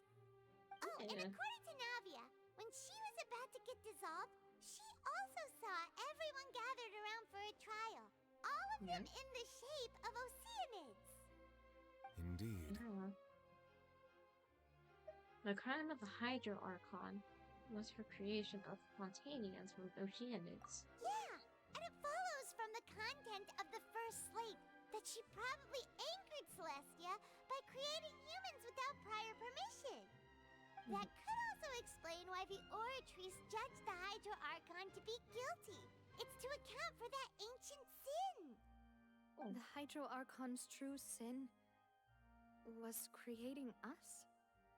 And yet, after many hundreds of years, the Hydro Archon's creations have turned around to try to judge the Archon within the Opera Epiclese. The twists of history are often the most unexpected of all. As per the third slate. Yeah, isn't the image here just like when Navia fell into the sea? So wouldn't it be trying to show the image of the Hydro Archon also falling into the sea once the prophecy has been fulfilled in the fourth slate? And the fourth one depicts the fulfillment of prophecies. It's already widely known. In the end, the people will all be dissolved into the waters, and only the Hydro Archon will remain weeping on her throne. Only then will the sins of the people of Fontaine be washed away. Did Paimon get all that right? You've made some keen deductions. I must say, given how much you still don't know, it is impressive that you've already managed to connect so many pieces of the truth. However, while you were able to decode all the information on the slates, they've also been etched with an additional layer of hidden information using a different power source. When we were at the ruins, I tried to decipher the hidden information recorded in the slates. But since we only had 3 slates at the time, I was unable to come to a full conclusion. Now that the slate collection is complete, I shall make another attempt to decipher the narrative recorded within. If everything goes well, we should finally be informed of the unadulterated truth. Ish. Oh? What are you doing? Nani? Well? Did you get it? I believe I should share this truth not only with you, but with all the people of Fontaine as well. I will try to briefly summarize it for you. Thank you. That's all I ask. Just summarize. Your hypotheses regarding the origin of Fontainians and the sin of the Hydro Archon were both correct. In the Fontaine of old, the previous Hydro Archon sensed the yearning of her Oceanid familiars for life on land. He's checking the warranty. Oh my god. The Oceanids were enamored with the beauty and romanticism of human beings, and wishing to have those experiences for themselves, expressed to the Hydro Archon their desire to become of a similar kind. However, even though water as an element is intricately linked with the power of life, the Hydro Archon, as one of the seven, did not possess the authority to create a new form of human life. Not one to give in, she eventually found a way to create permanent humanoid bodies for her familiars by appropriating the power of this planet's primordial sea.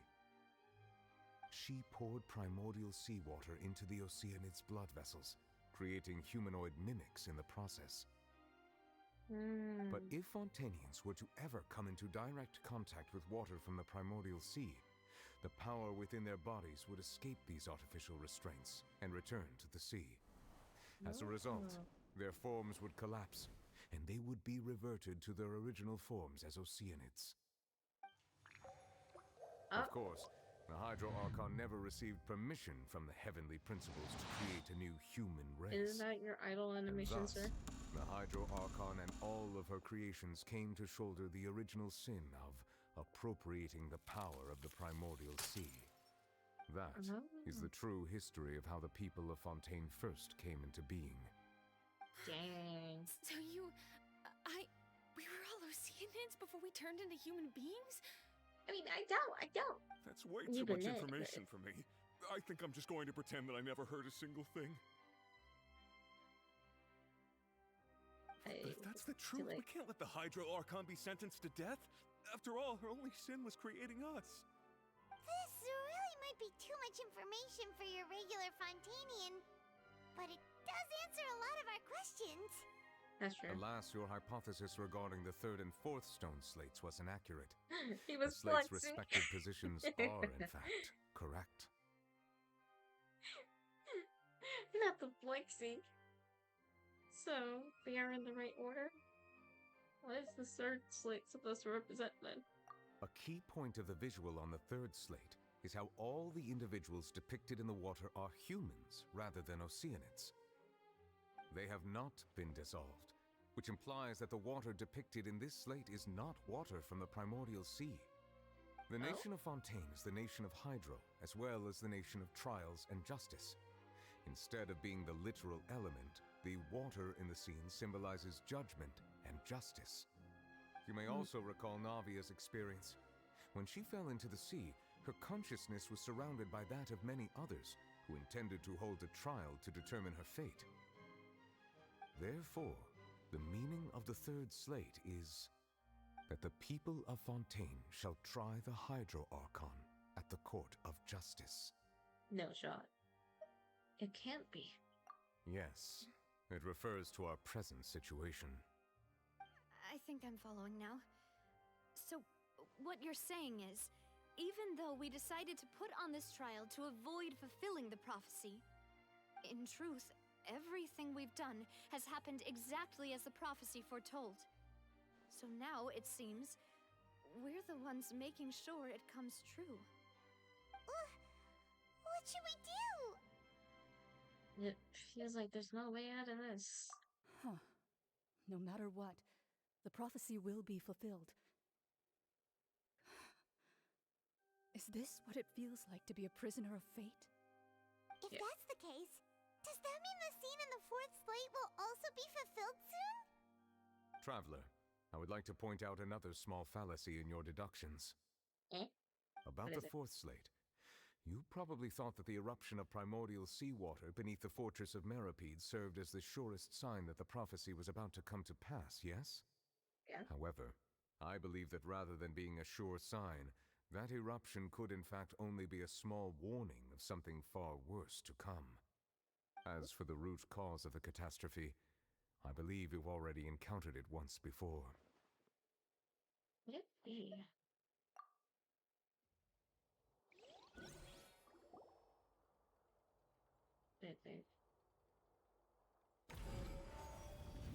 The alternate proof. What is the true source of the This eruption was just a small warning of the things to come. We must find the root cause of the disaster. Okay. What is the true source of the catastrophe?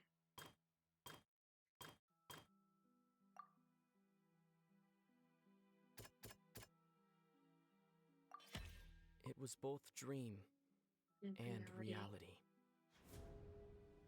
Oh, well. If we're talking about a true culprit, that could only be that thing inside the primordial sea, right? Yeah. The truth, the original sin, the trial, and the root cause of the disaster. That's to open it. Maybe. Oh, cutscene. Oh shit.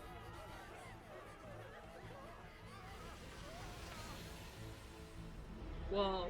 Oh. Oh. No shot. No shot. What the fuck? What? No shot.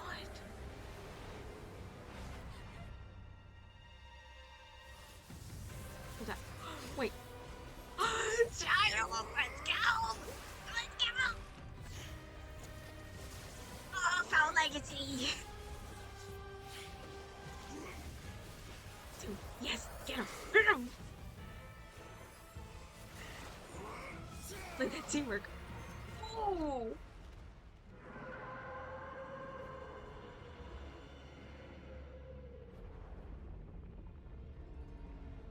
Shit! Child.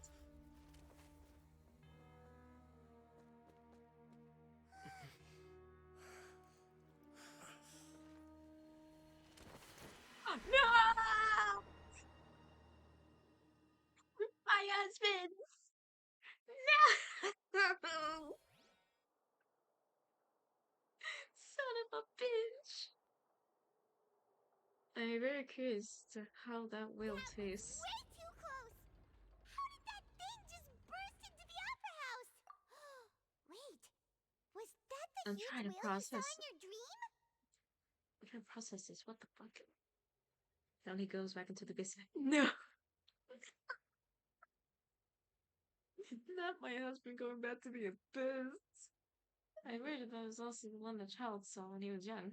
So we've met it at last. I understand very well why it is chosen to make an appearance here. That whale does not belong to Tevat. It is a monster that has traversed the stars, weeping all the while. It has been greedily consuming the energy from the planet's primordial sea, using it to grow. That is the main cause for the rising sea levels.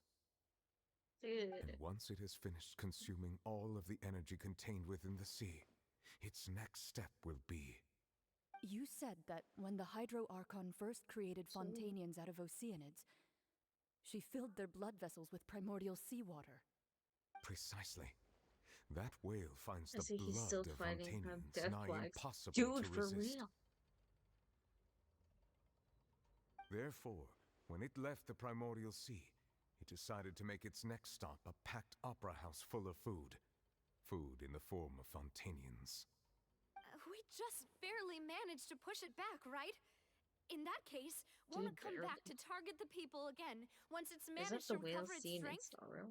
That That's is a good correct. question. Indeed, it is more accurate to say that we should thank that harbinger for buying us I've some never time. thought about that. Without him, the whale would have likely come onto land far sooner. I never really took into accountability that the whale that we see here could also be the same whale seen in Star Rail. Because there is technically that theory that both the Genshin universe and the Honkai Star Rail universe are connected in one way or another, since we do see the set of gliders in that one area of the Herta space station. The Tibet has to be connected to them. Yeah, the ones in Star. Yeah. That could be it.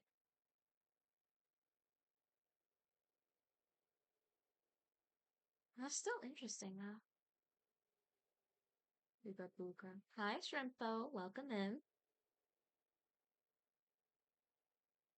I'm continuing with our conquest and just posting out theories. From the way he looked, he must have been fighting the creature for quite a long time. That battle maniac. We've always known that he had a special connection with that whale, but we definitely didn't expect it to help us out like this. Anyway, now that we know that this whale is the actual cause of the disaster recorded in the prophecy, all we need to do to stop the prophecy would be to find a way to beat it up, right? Yeah. It is too late. What the fuck do you mean?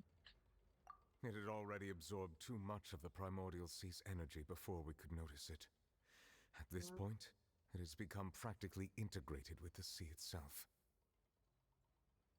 Even if the entirety of Teyvat were to be destroyed, it could still survive and swim off towards some other world. Okay, the way he's saying that, I am terrified of this thing. The possibility of it destroying Teyvat so easily, that's terrifying. That's not something I will accept. We've already done everything we can, and we even found the true culprit. We've come so far. You can't just tell me that the last hurdle is some impossible foe. That's just not fair. Indeed, that's not how a grand performance should end. I'll fight it to the end, no matter what. Moby Dickhead. So the prophecy will be fulfilled no matter what, huh? 9 out of 10. We'll take a bite out of that whale. Pug's stream check. Is Josh still streaming, or did he raid out? Or just end stream? The prophecy. Yes, what has been prophesied will be fulfilled. You may view such things as the history of the future. Yep.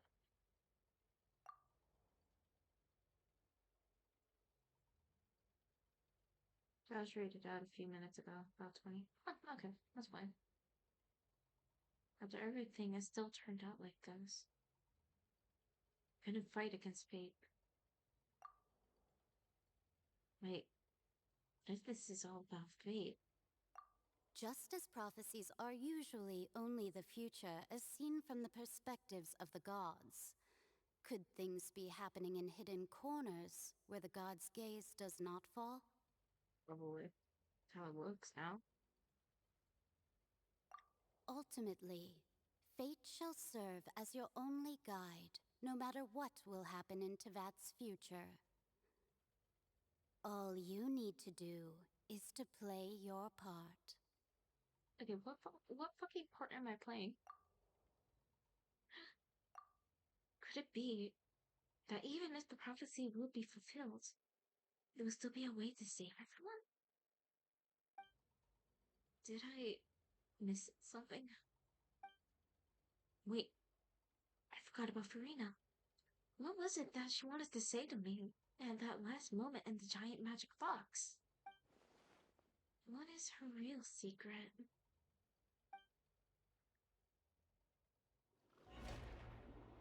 Oh shit.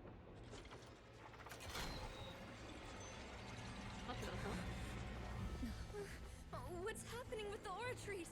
I believe it is preparing to carry out the death sentence. Oh shit. Where's Farina? Oh no. Farina!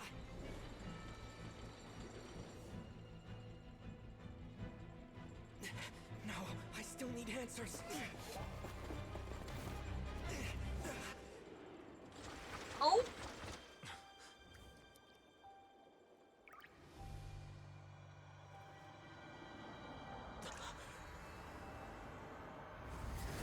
Huh?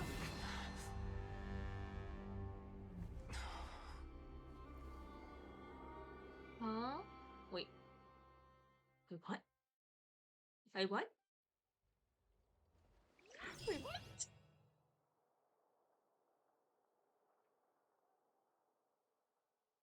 Now, hold on a damn second. Huh?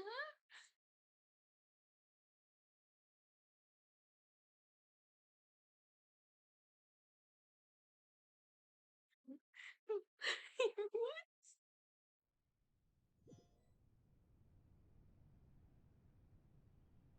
I think this is bad time to say I'm really craving the chocolate. It's terrible timing, I know. Wait, huh? Right? Yeah, I think that's Farina, yeah? No? And give me a moment. Give me a moment. Give me a moment.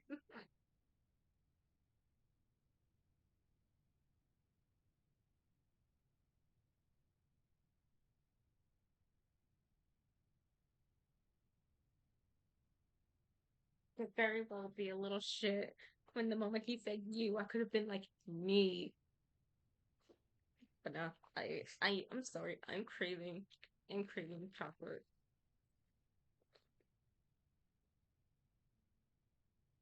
I'm craving chocolate.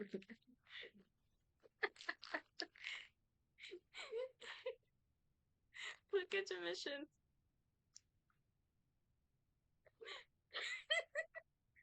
I will do this deal. Cliffhanger.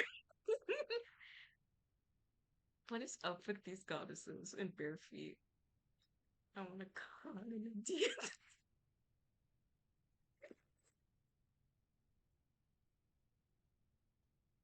Shut.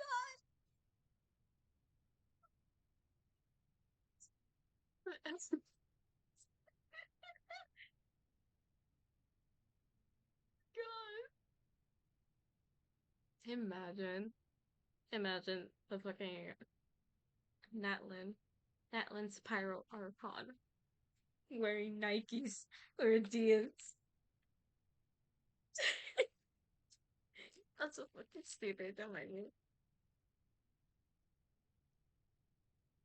I need a Reese's. At least one Reese's. Let me get through this shit.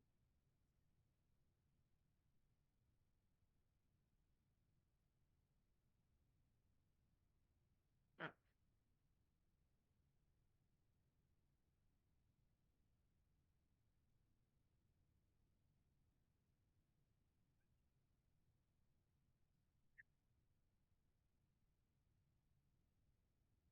I'm gonna eat. And the Star Awards just do it. I didn't imagine he did so twinkle shit.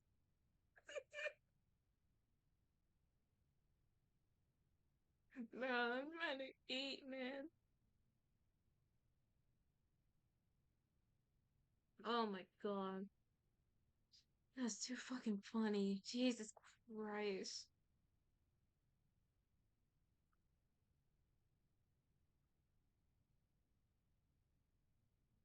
I can't, dude. I take knowledge though.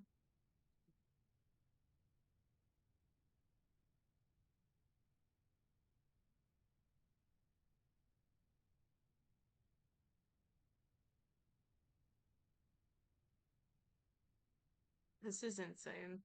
I can't. I can't. What the hell? What the fuck is happening? What is happening right now?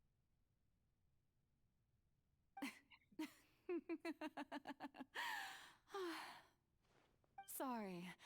That shocked expression on your face is just too amusing. I couldn't help myself. You are not Farina.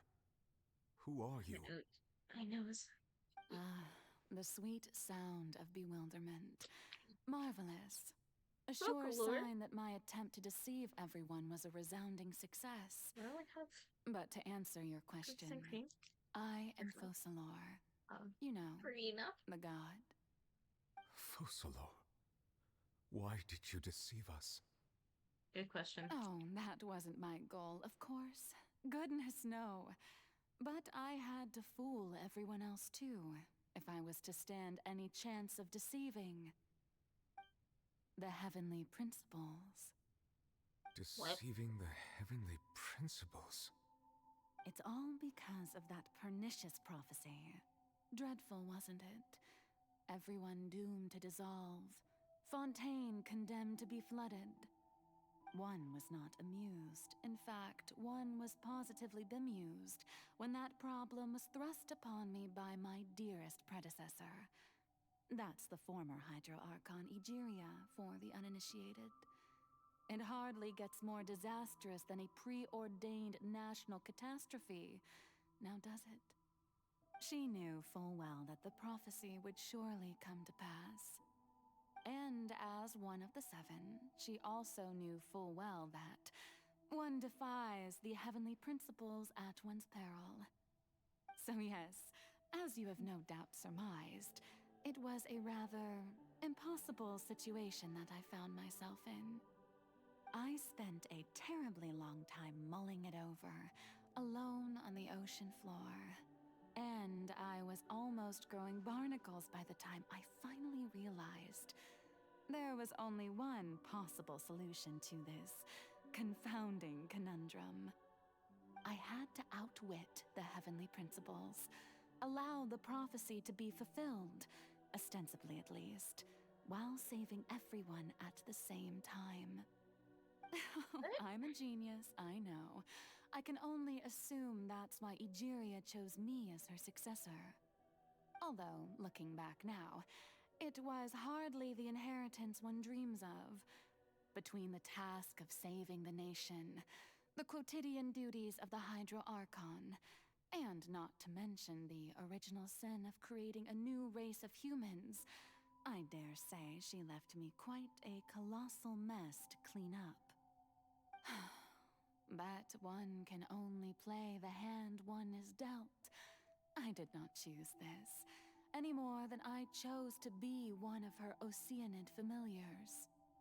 So you were also once one of the Oceanids, transformed into a human by Egeria's hand. Yes, I was. I always dreamed of becoming human. And I still do, even now. In my eyes, to be human is to be part of the greatest opera ever known. After becoming a god, I separated my divinity from my body and spirit, leaving behind only a self that was as naive and bewildered as my past self on her first day as a human being. The me you see before you now is that divinity. And the human counterpart I left behind, I named Farina. She could feel joy, sorrow, and everything in between. She could be as vain and conceited, or as meek and vulnerable as she wished. Her strengths were of a kind only a human could possess, as were her shortcomings. But in my eyes, Farina's humanity was what made her perfect. She was perfectly human in every way.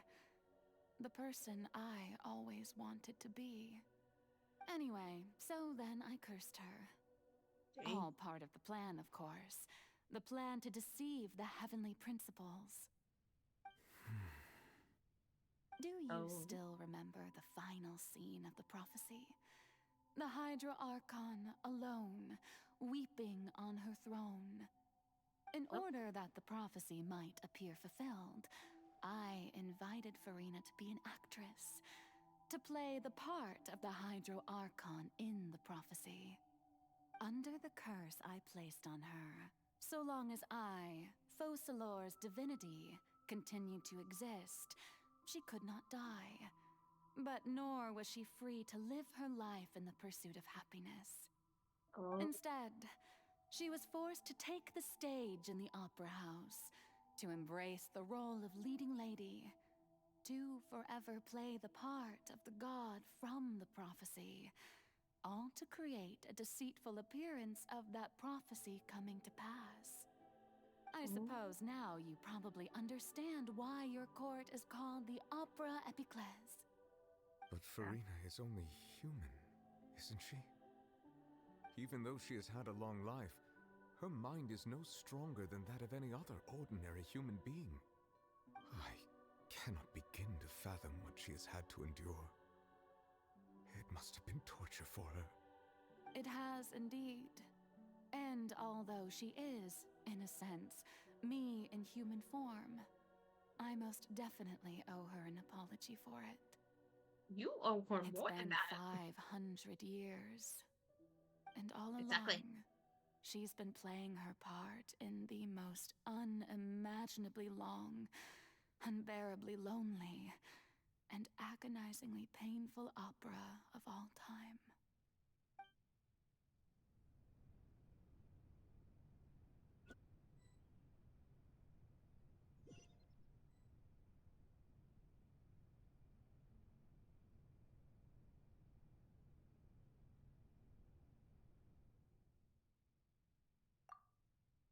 I came into contact with Farina's tears? If I remember correctly, tears often contain being's strongest emotions. With sufficiently strong hydrosensitivity, I could form an emotional connection, just like I did with that Oceanid at the Fountain of Lucine. No memory of eating a Kit Kat. Could this be Farina's inner world? Farina? What is she doing on stage? In a moment. That probably isn't Farina. That's likely a reflection of her inner self. If I can directly speak to that self, I might be able to easily get what I wanted to know. I came here for answers. Either way, this opportunity is not to be missed. Let me try talking to her.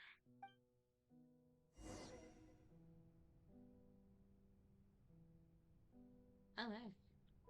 I'm here. We'd like to break this quick intermission just to question how many fucking primos I have. Oh, cool. 147. What video am I on?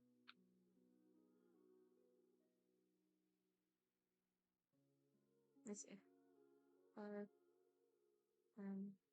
15, 20, 30,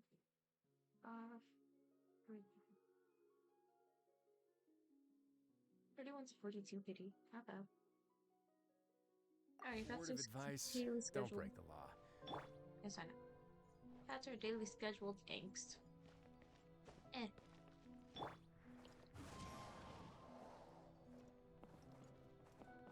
Oh wait, this is stage light. I'm stupid. Marina. Hey, baby dog. Baby dog. Oh? Who permitted you to come onto this stage? Now, I understand your admiration for my august self, but I must ask you to keep to the rules. Come on, it's me. All right. It is not my intent to reprimand you. Don't look at me. There is no need to state your name. Just be off with you. Do not distract me from my performance. Wait, that text at the top, though. Don't look at me. But... Oh, do just not let the stage jest. lights go off, Can you please. not Only feel for 1 it? second. I am Focalor, The I eyes of can countless Fontanians are upon me. I must, at all times, display the utmost elegance and nobility. Something's off. There's no getting through to her. Even in her heart of hearts, she's still playing the role of a Hydro Archon. What sort of resolve must she have that even her inner self and subconscious would have such an impenetrable defense? I have to find a way.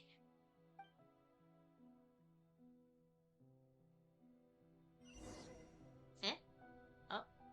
I turn out. Oh, okay.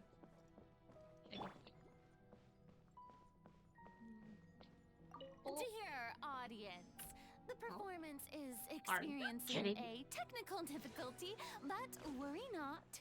The guards shall resolve it soon enough.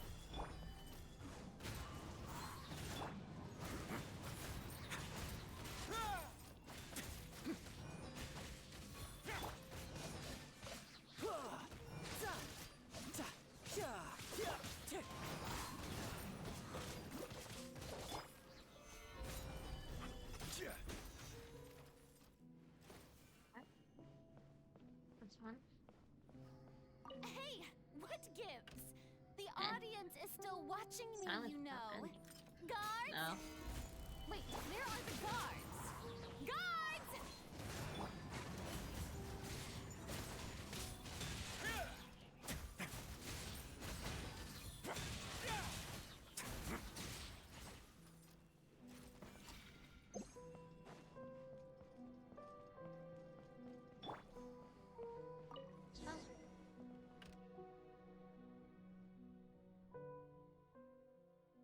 I saw the spotlights turned on.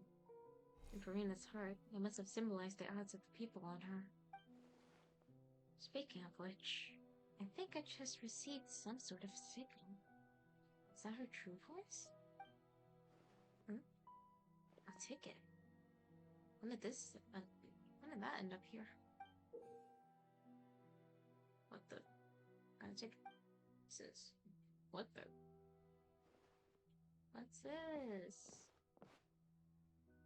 Either way, looks like the show is about to begin. In that case, show me how you truly feel, Garina.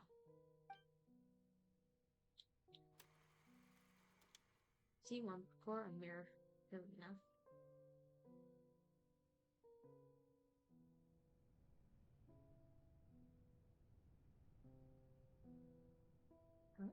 Oh. Oh.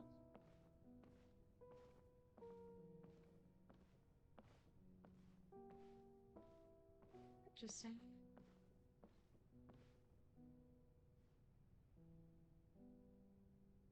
Farina. Nani? Can I not eat my fucking Kit Kat in peace, boy? Who's that? Who's calling me? Where are you?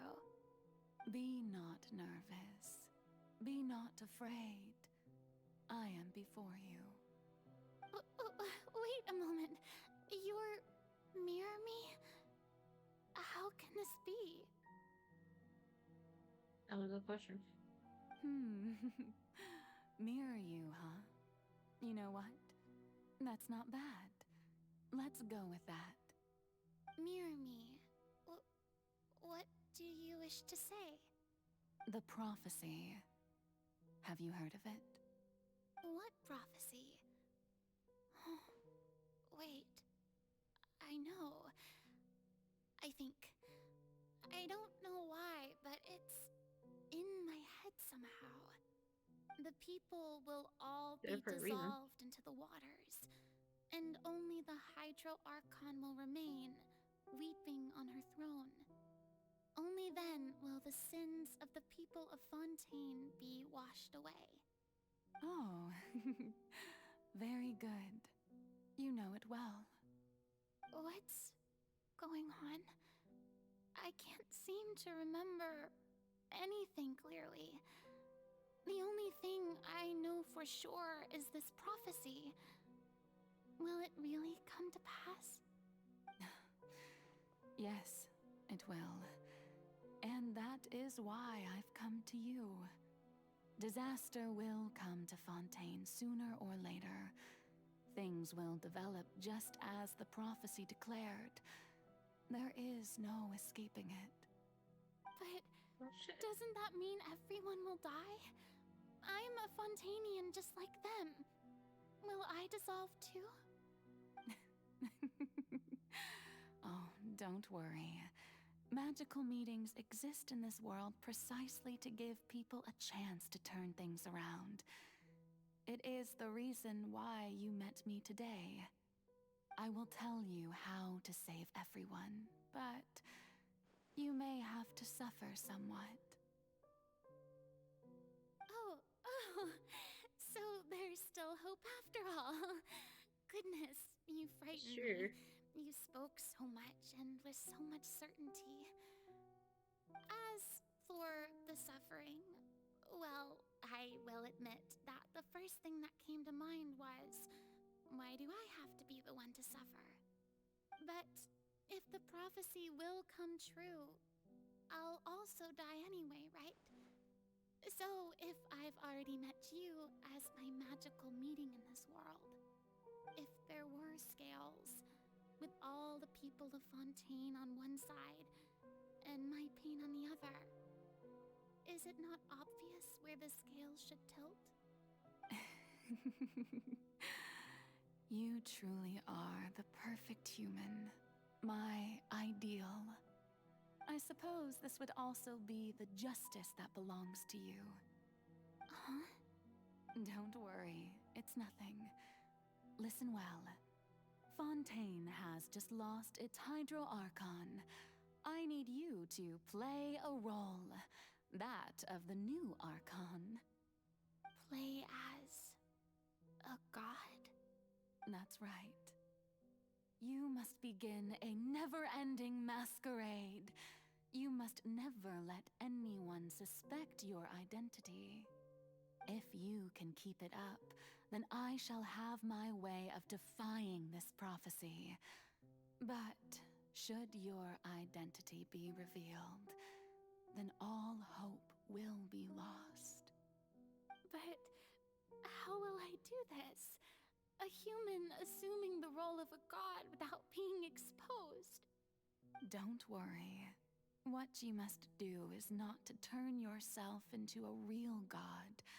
You simply need to play the role of a god as humans imagine them to be. Being a human yourself, Sorry, I was setting sure up my you already iPad know what so I such could an watch entity chat would be like. so that my phone could charge. Remember, your true challenge will not be pursuing divinity, I can't tell but if that's contending or against Amber humanity.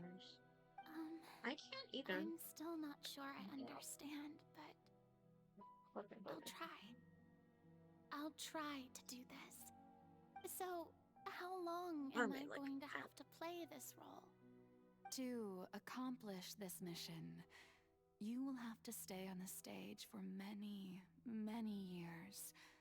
You will endure and not grow old until your task ends.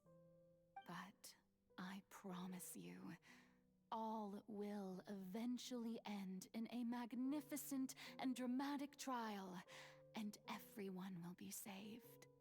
A trial, huh? How exciting. I'll be looking forward to it. What? Scene 2, Ascension Speech, Arena.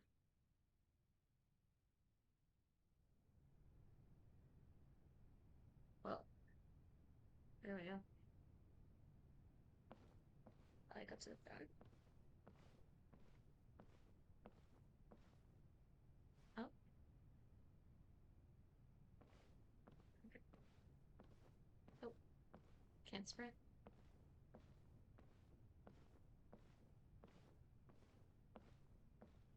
I feel like Folklor's voice is on the lead. That could be just me.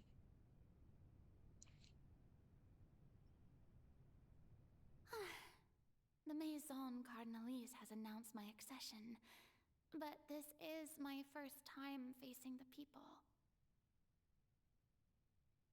What should I say to most appear like a god? To be honest, I still don't know. Perhaps I should first try to act natural. Wait, is this when she was first made? That has to be the case, then. Since Folklores made this human version of her to deceive disciples, she'd have to try and teach Folklores. Folklores would have to try and teach Farina like what to do, how to act. And it'd probably be tough in the beginning until she finally, gets it. Ladies and gentlemen, good evening, and welcome to the Opera Epiclese. I'm sure you've all heard about how I have taken on the role of Hydro Archon. Indeed, I am Farina de Fontaine, your new Archon. Of your earnest. In truth, I know little about becoming a nation's new god, but it will be my honor to guide you all. As the god Focalors, the god of justice, I shall do all within my power to lead you into an age of fairness and justice. Yeah, this version of her is so fucking nice.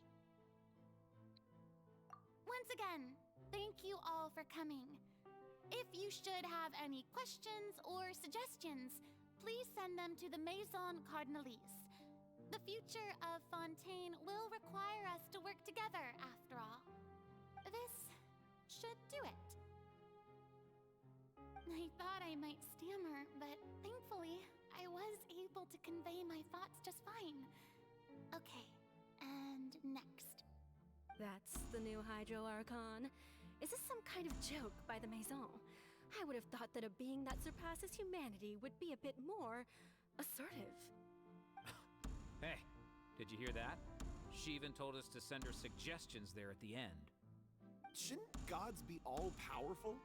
She's being so modest. What's the difference between her and an ordinary person, then? If you ask me, perhaps the succession didn't actually happen.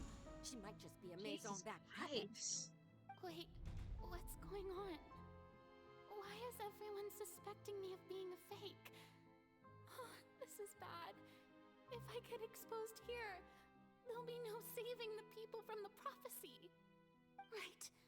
Mirmi said that I just need to play the role of a god as humans imagine them to be. Calm down, Farina. Think. What do the people want? How would they imagine a god to speak and act? Assertive, with a strong sense of presence. One who can dispel all doubt. That is the character I'm fated to play. Aww.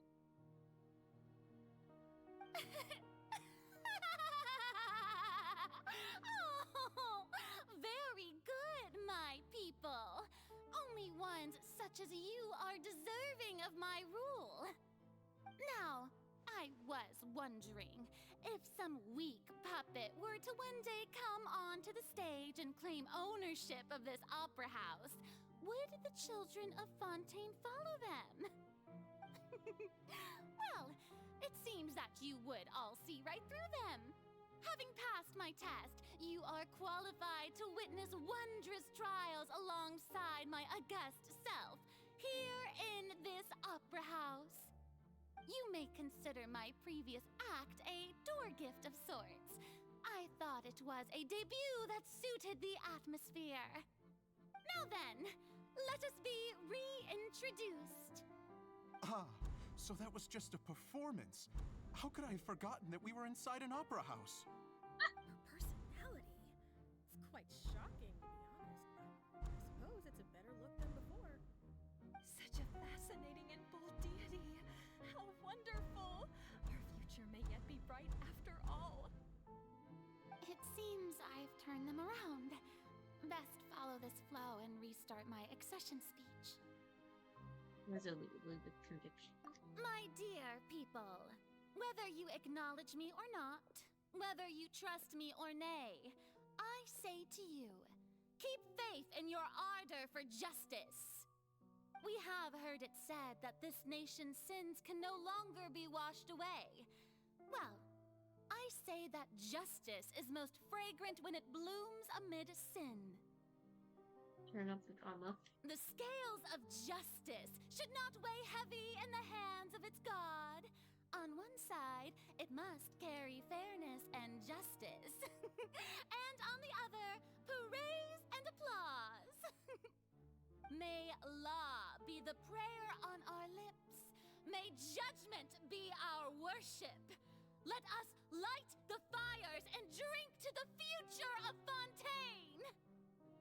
The speech fantastically. There is no trouble in this world that justice cannot solve. All that is needed is for you, my people, to believe in it, heart and soul.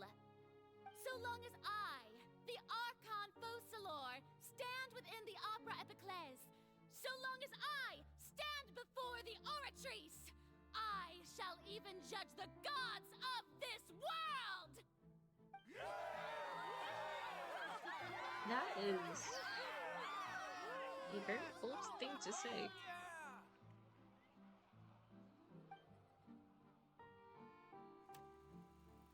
Scene 3, Opera House, Arena.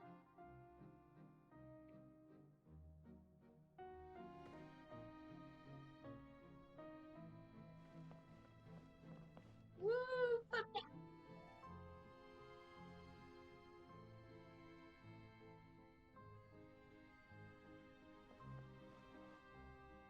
Shot box.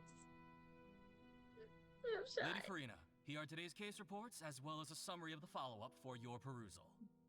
Come now. Was I not just at the Opera House in person?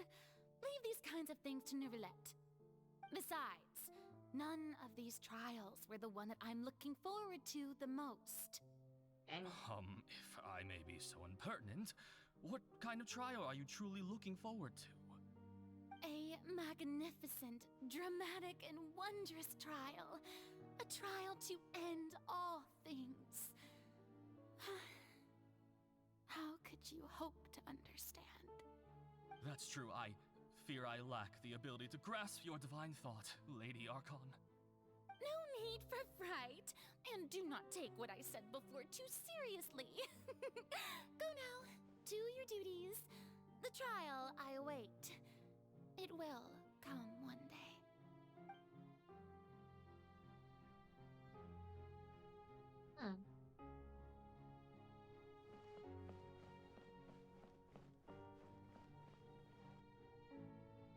Interesting.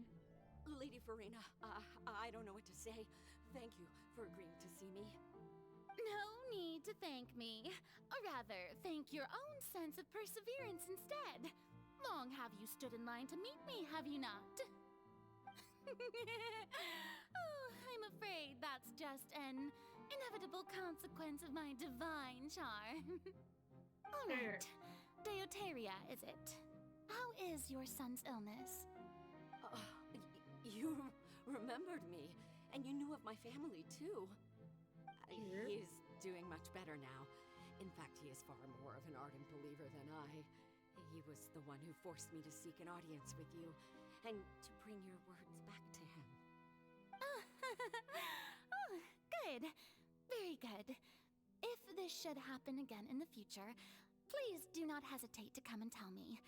Going down to citizens' homes every so often, while not usual practice, should serve as a fine change of pace. You're such a gentle and wise god. Thank you once again, on behalf of my son.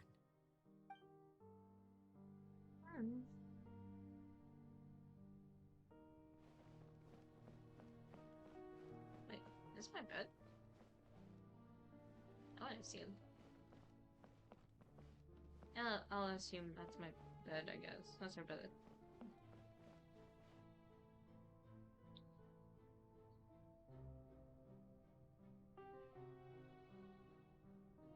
Lady Farina, here are the latest hydrological reports. As for the specific parameters you asked to take note of, I'm afraid things still don't look good. I see. It's as I thought, then. As your God, I did already expect this, but I wanted to see how far your human wisdom would allow you to analyze it. All manner of signs indicate that the prophecy will still come to pass. Forget it. That's not something you need to worry about right now. Well, as I understand it, the Fontaine Research Institute is also trying to find a way to counter the rising water levels. Really? Have they found anything? I'm afraid that they haven't found any effective solution thus far. Oh, is that so? Well, no wonder. This issue has reached the realm of the gods, after all. Still, their spirit is praiseworthy. Interesting. Oh, now I go to bed. Now I go to my bed.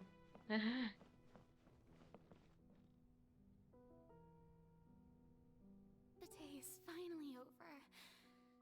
I haven't had a moment to breathe this whole time. But it's good to see that everything's getting on track. There are no longer any voices of suspicion. Maybe this is fine. I just need to keep going, and everyone will be saved. All right, Farina, don't think too hard about this. You need rest. Tomorrow's a new day.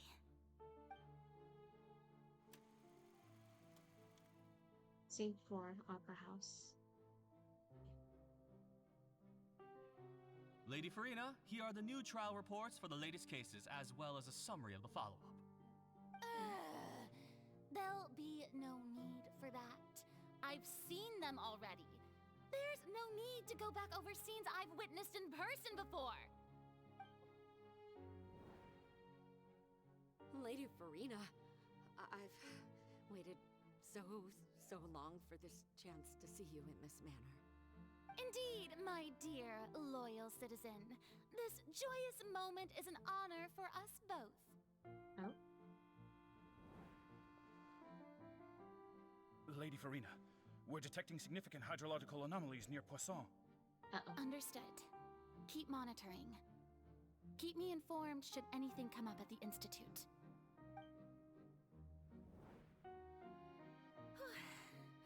I don't think I let anything slip today. I must show the people that there is nothing to worry about. I just don't know when these days will end. I feel utterly exhausted. Best to rest early today, too.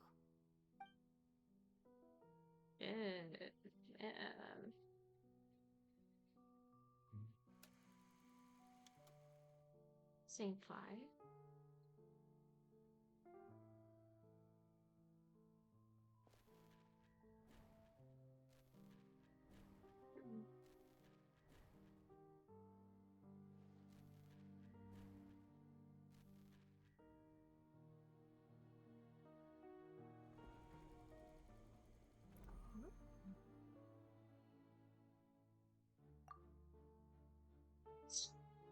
Lady Farina. 182,375. It's like a dream being able to speak with you up close like this.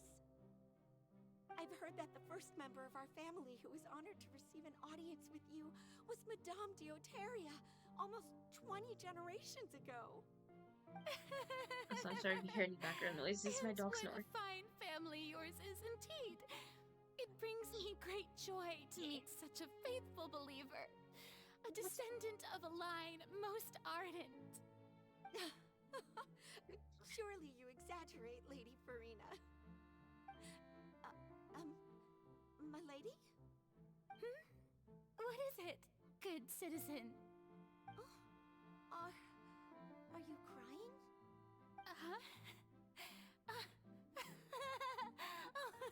Really now? I didn't even notice. This must be the overflow of hydro from my person. Well, can't quite help being the god whose dominion is the waters, can I? No wonder. No wonder. Oh. A manifestation of your power, then. Oh, Archon, I am honored to have witnessed it. Honored indeed. Oh my god. She really is smiling through the pain. It's so bad. So interminable. So lonely. Just how much longer? Hundreds of years must have passed by now. Perhaps the show must go on for hundreds more. I never imagined that it would hurt so much. Her Pokemon really be making Farina suffer big time. Reached my limit. No. The line from the fountain. Perhaps Exactly. I reached it long ago. Today I didn't even notice my own tears. I want to tell someone, anyone, about this. But would that not destroy all I've done so far? I've conducted so many investigations across the centuries. But there's not even a sliver of hope that we might break the prophecy. All I can do is keep heart. I must maintain this act. It is the only way to save Fontaine. Please, mirror me. You have to succeed.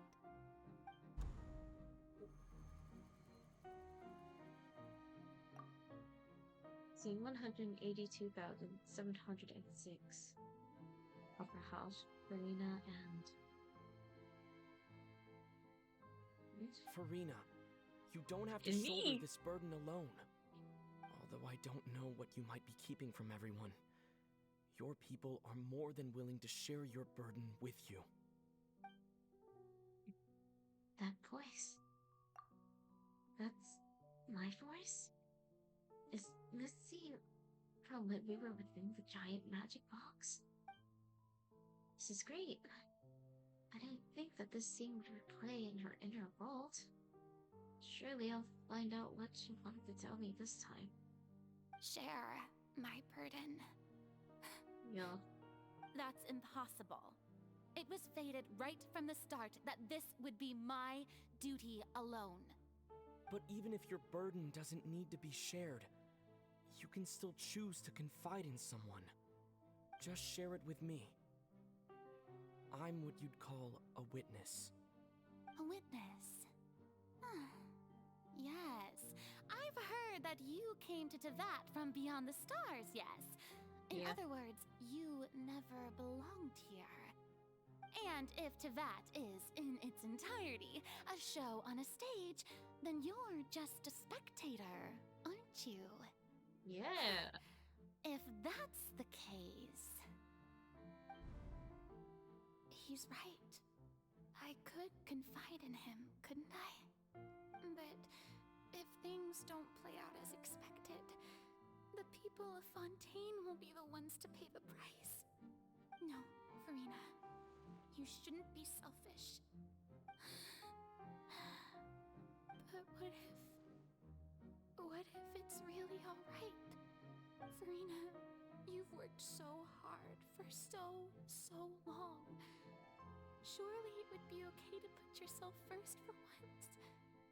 Just this once. Is it such an outrageous thing to do anyway?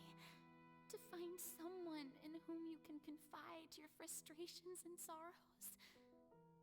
Surely it could not hurt.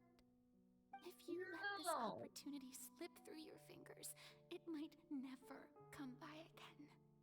Think about it long and hard. Dude. She was about to open up to us. Oh, I feel bad. I feel terrible.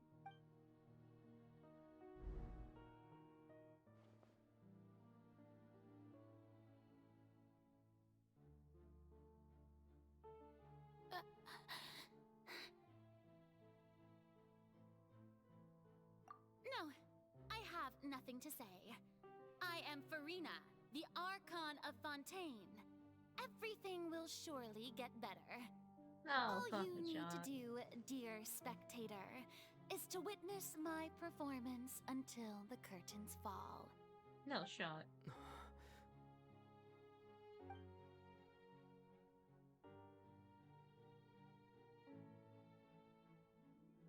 Fine. Damn, even in the inner world.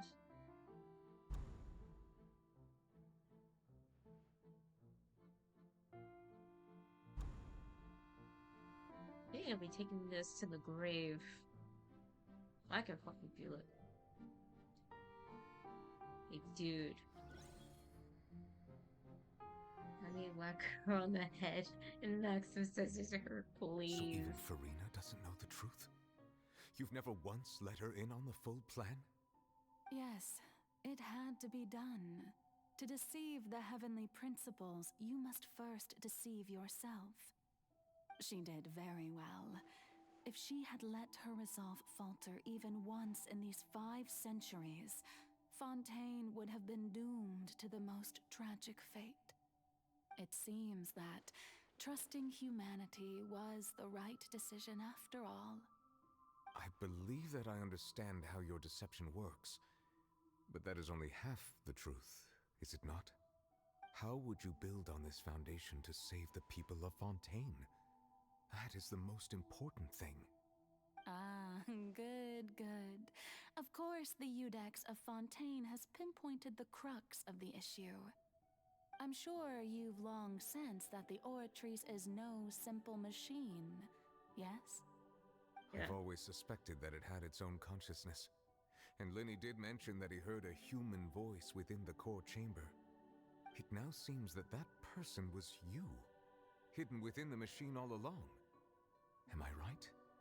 And then I became one with the Oratrice, taking Fontaine's gnosis with me. Yes, it would seem so, wouldn't it? Alas, your understanding of this device still lacks sufficient depth. What? In truth, it is no enactor of justice.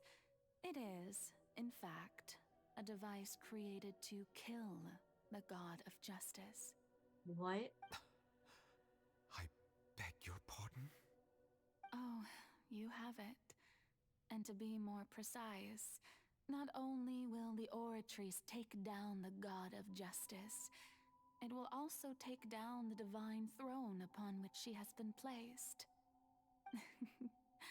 I mean, did you think I would be the sort to enjoy peaceful repose while Farina suffered?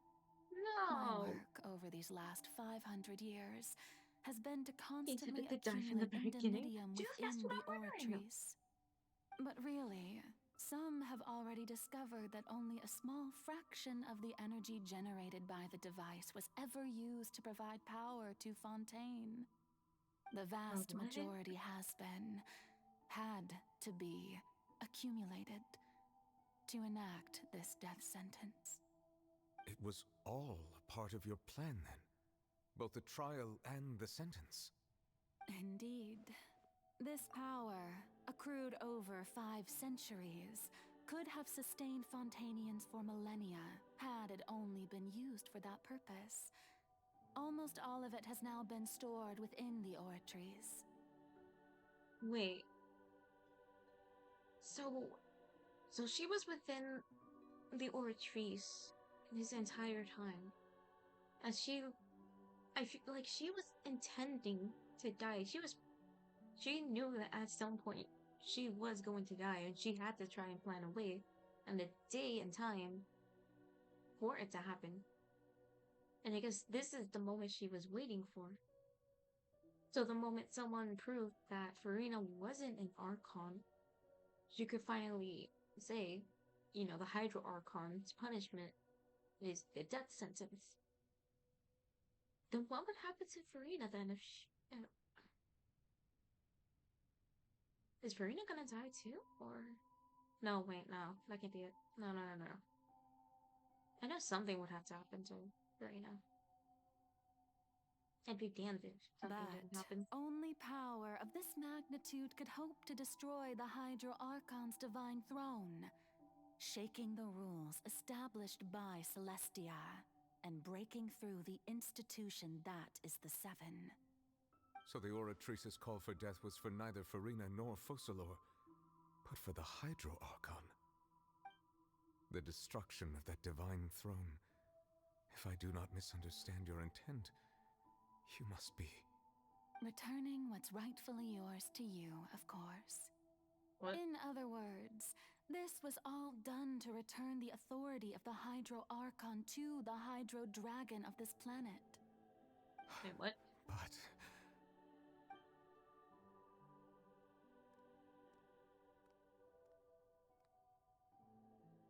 Huh? Oh, what? Getting sad again, are we? The authority of the ancient dragons shall soon be yours once more, O Hydro Dragon Sovereign. And this is the face you make. The power of the dragon is being returned when the Archon dies. Oh. Wait, so once the Archon dies... Once the Hydro Archon dies... Would that make Nubilet next in line in this sense? Or would Farina still be considered the quote-unquote Hydro Archon? The fake one? That's my only guess now, because if you think about it, from what we've seen so far, Nubilet holds a shit ton of power. And we never saw Farina use her powers. So I feel like it makes sense if it's all passed down onto Nubilet. That could just be me though. All you've done throughout the years is just so you can sacrifice yourself at the very end. Yeah. I've never quite seen it that way, you know. Even now, I'm quite pleased at how well my deception worked. Nubilet is the dragon. A new vessel version of Hydro Archon needs to become the next Archon. So that would make Nubilet the next Hydro Archon. Hydro Dragon, don't cry. Aww. I must say, had it been within my rights, I would have loved to judge the heavenly principles themselves. Were they not guilty of essentially the same crime? Egeria stole the power of the primordial sea, and the heavenly principles stole the power you ancient dragons possessed. I, for my part, am the god of justice. And is it not just that your original powers should be returned to you? Speaking of justice, I have always believed that justice lies in the process of pursuing human existence itself.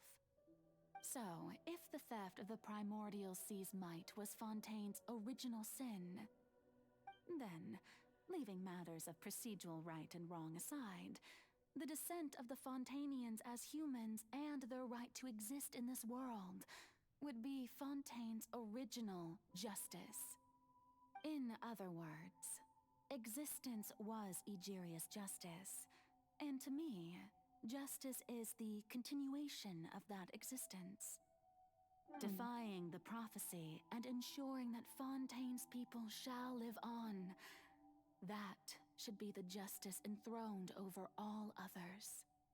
At this point, we, whether it be myself or all other Fontainians, have shouldered the burden of this sin for far too long. Iudex Nubilet, the highest judge in our land, when you regain your full power as an elemental sovereign, what verdict shall you pass upon us? So when I was invited to the court of Fontaine to serve as Iudex, I see now that that was your idea too. At last, I guess so. I now understand the true purpose behind this position. In the beginning, I was uninterested in human existence.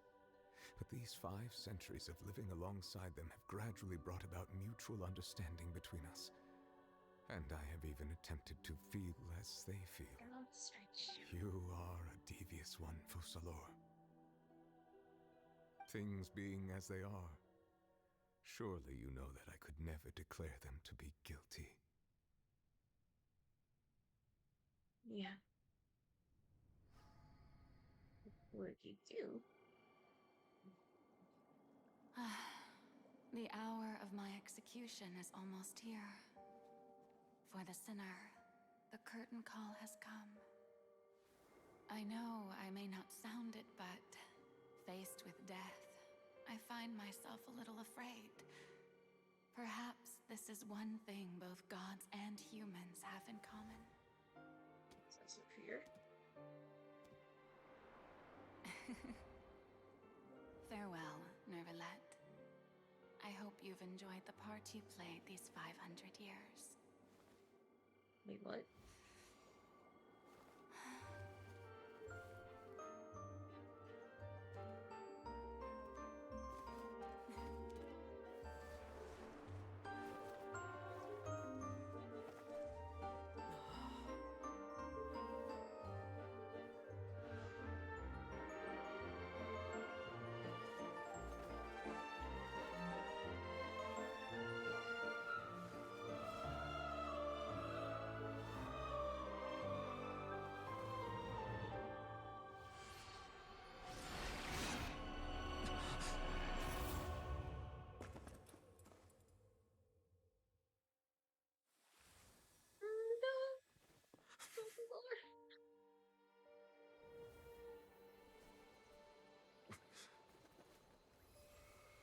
Wait.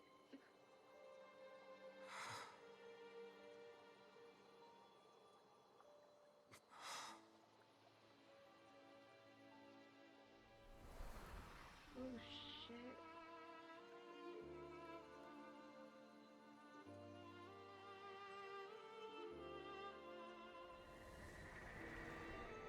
Thank you, Farina, for all you've done.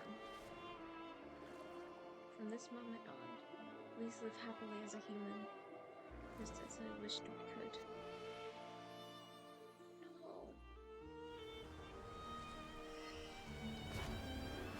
Oh?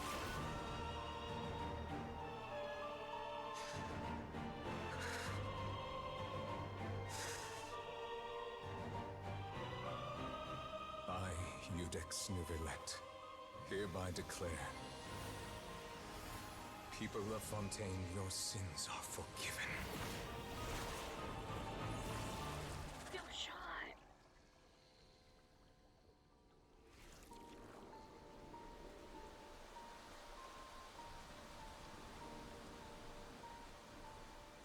No shot.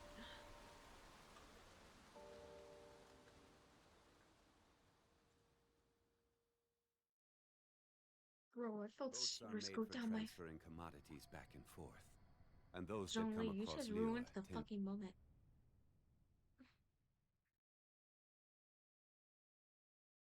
Sure, I can pull one.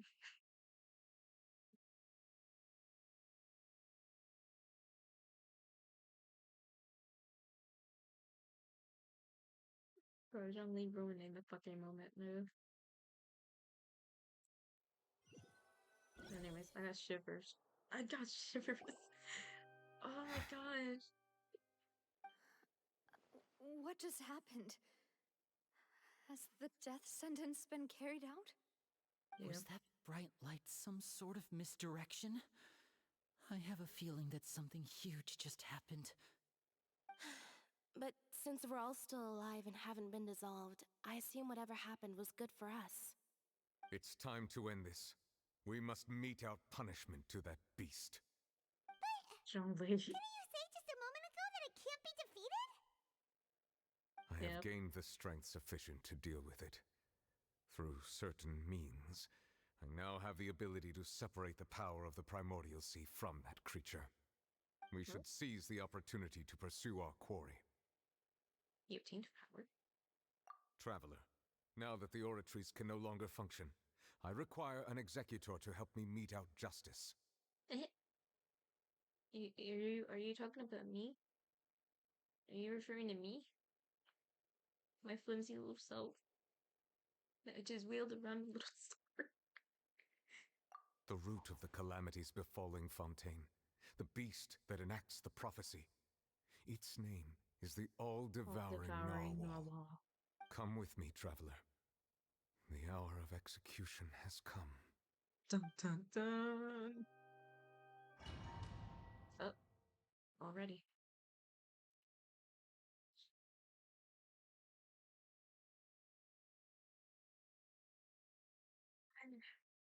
Oh my god. My back hurts from being hunched over. Excuse me.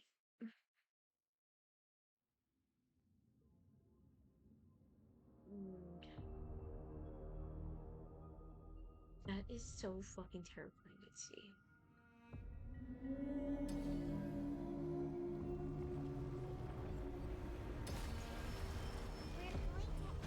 There we go.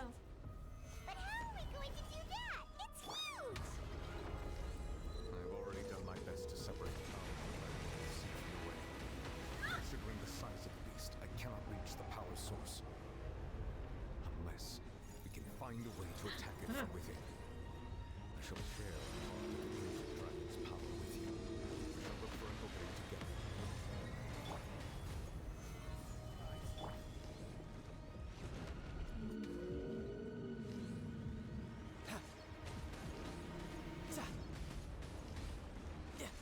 I can feel its sorrow turning into hostility.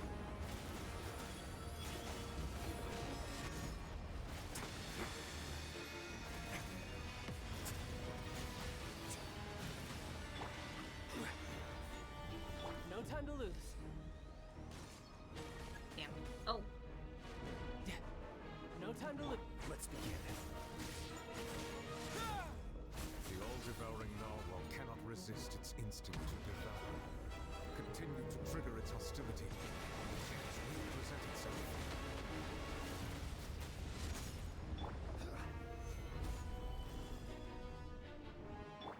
Wait, so. Oh, fuck.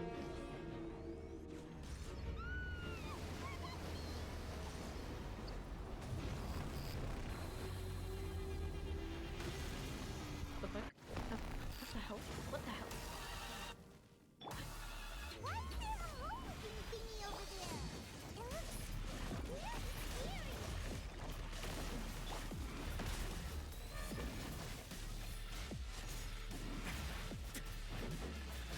Away now.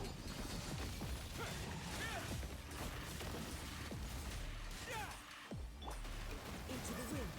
I have granted you my protection. Do not fear. Seize the moment and use my power to suppress its root from within.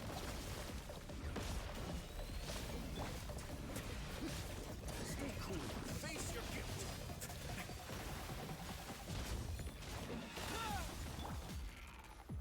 Solidify. The wind knows me.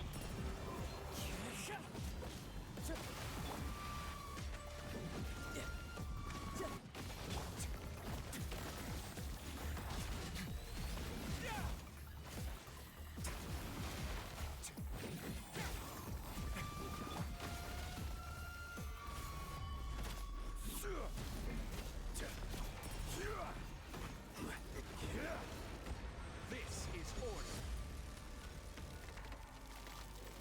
Damn it. That doesn't help. Now one hurts burst.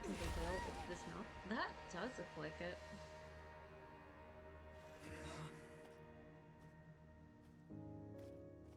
It does look like Wonder burst.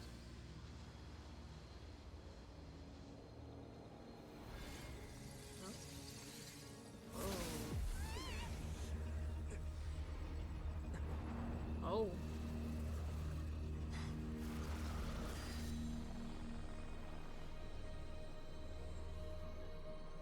Oh shit, it's Spurk.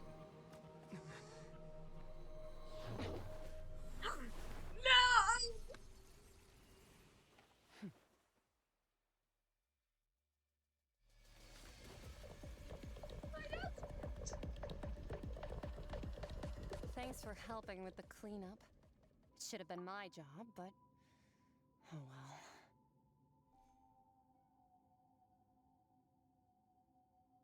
My poor husband. He cannot rest. He does not get a break. Oh my lord. It was just supposed to be a short private training session for me. Right. I didn't think that my disciple Target and my got master's yeeted. pet would start brawling in the meantime. Well, actually, I had a feeling that it would happen at some point, but they bumped into one another earlier than I thought. What a blunder. I suppose I'll have to swing my sword 3 million times as penance. Their master's pet. That power. Who are you exactly? Paimon has an idea. From what she said earlier, she must be Child's master. Skirk, right? It's just that he has the impression that she was the less talkative person. That's a I master's simply pet. did not have anything to say guess. to the weak. But you, on the other hand, managed to defeat the all-devouring narwhal without using power from beyond this world. So Yeah. you may speak to me as equals.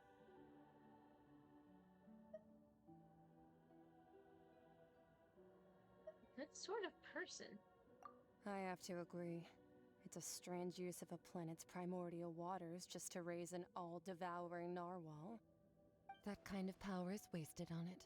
It's not cooperative. It eats too much. And I have more important things to do with my time than pet sitting. The only thing that creature has going for it is its looks. I'm shy. I'm shy.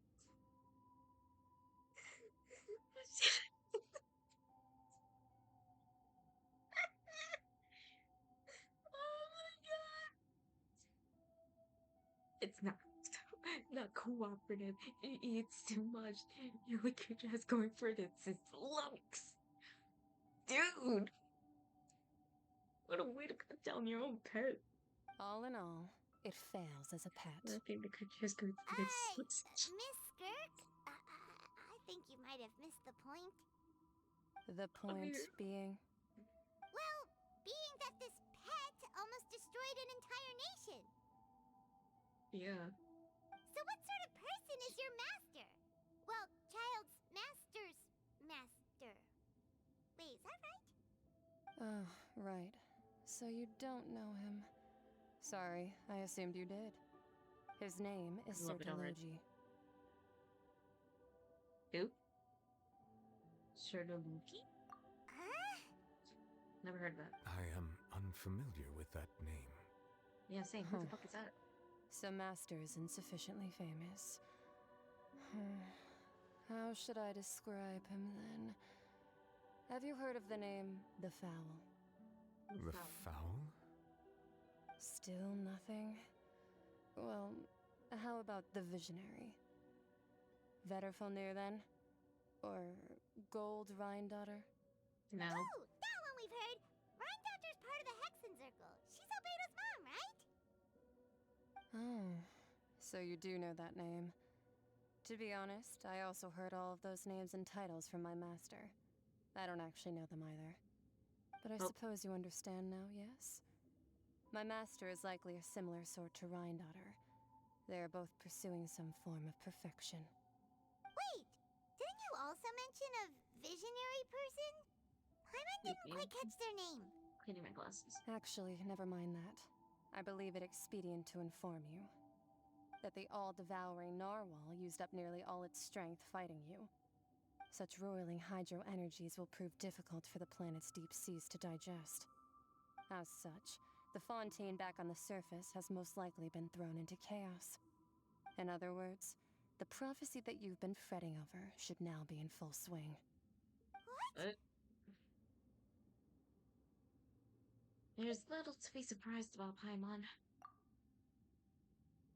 It is natural, after all. The prophecy will surely come true. I knew this, and accepted it. However... Not to worry. Focalor has already managed to deceive the heavenly principles. Yeah, so... kinda leaving that. In the end, the people will all be dissolved into the waters, and only Farina will remain, weeping on her throne. Oh. Oh no. Oh my god. Only then will washed away.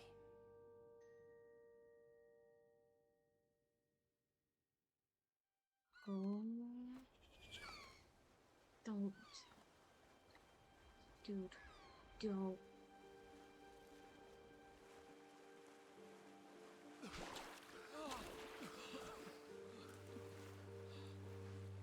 Oh shit. Hey! Help! Over here!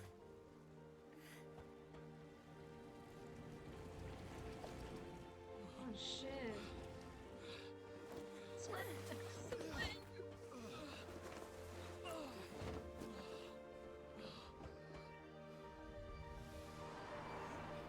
Oh my god. Oh god.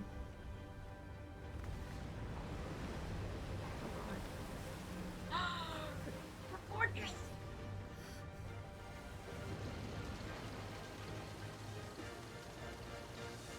It's the bushes of Pain. All hands, Let's initiate go! emergency rescue. Let's fucking go, Brideston.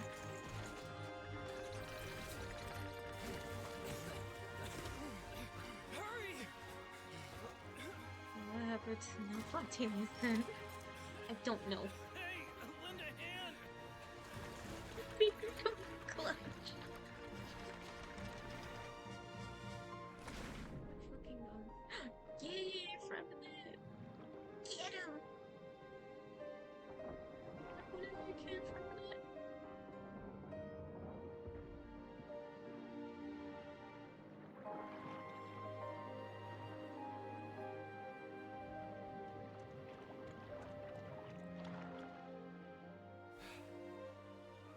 Look, the water's receding.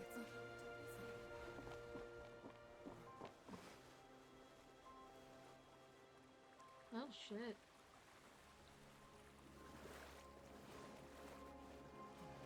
It's a miracle. Water's receding. We didn't dissolve. The prophecy was wrong. The prophecy was wrong. Yo.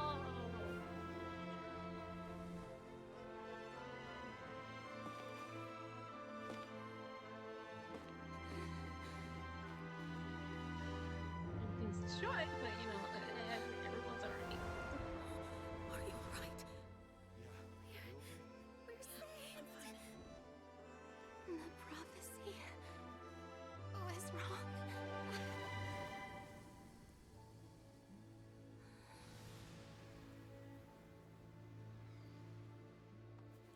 Holy shit. Why is he wearing a hat underwater and how is it not falling off? I don't know. It just has no logics.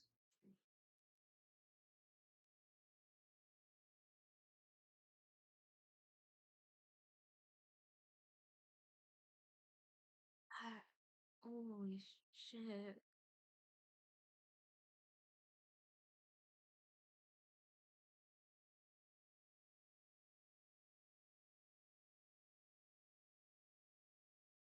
I'm trying to process that. Oh my god.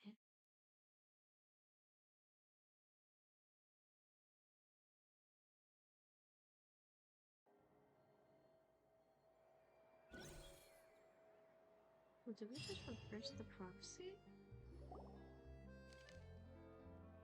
Oh. The soul renewed. The Spina di Rasula talks post-disaster rebuilding. I recently visited Poisson to meet with Miss Navia, spokesperson of the Spina di Rasula, and we spoke about Poisson's present and future. Old soil can still give birth to new bloom, Miss Navia stated. Hope is like seeing a small cookie when you're starving late at night. You just need a little of it. Skyship Winglet, boon or bane of the Fontaine Research Institute. The various disputes that have arisen on account of Mr. Edwin have suddenly become a shield over the Institute, with Jurier turning out to be a once overlooked hidden gem. People always call the first researcher mad, but few know what to call the second. And should that latter person achieve a miracle, they would find it all the harder to find a word with which to classify him and his team. Interesting. Wow! Paimon barely recognizes the people in the reports. Are those really Jurier and Navia? They sound like real big shots. They real big shots for the start. What do you think? Pretty enthralling, huh? The Steambird's idea was pretty simple. With the disaster just having passed, we would print a free edition packed to the margins with good news to calm people down.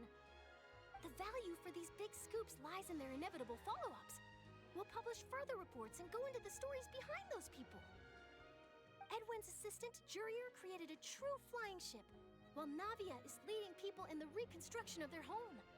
I'm sure that these stories could draw even your well-traveled eye. Your articles do make me curious about how things will play out. Hyman's curious too! Wait a minute. Didn't we watch everything happen from start to finish? What's there to be curious about? And that's exactly why I'd like you to The come infinite conduct gods interviews and with dragons and Paimon You're still the raised best by noble incubators of things, news, if people. you haven't noticed. And also, with you True. around, I'm sure I'll get to see that Duke. Are you sure? Hasn't he turned you down several times already? That's true. Oh, this time will be different. Come on, let's head to Poisson first, and then make a trip to the fortress. There are some things you'll only know when you get there. True. For a better tomorrow. Oop, did not mean to hit Francis.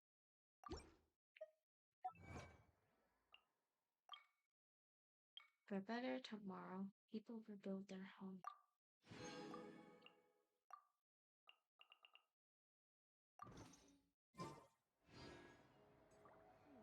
Do we have anyone doing maintenance?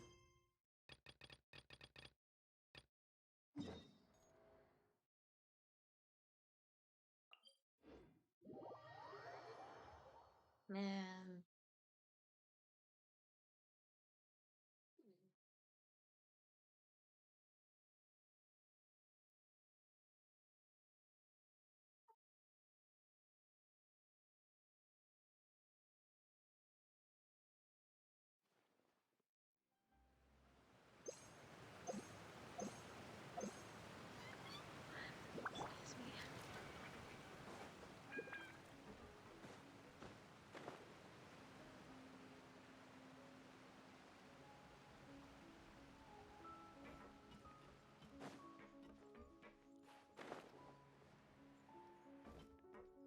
Yo!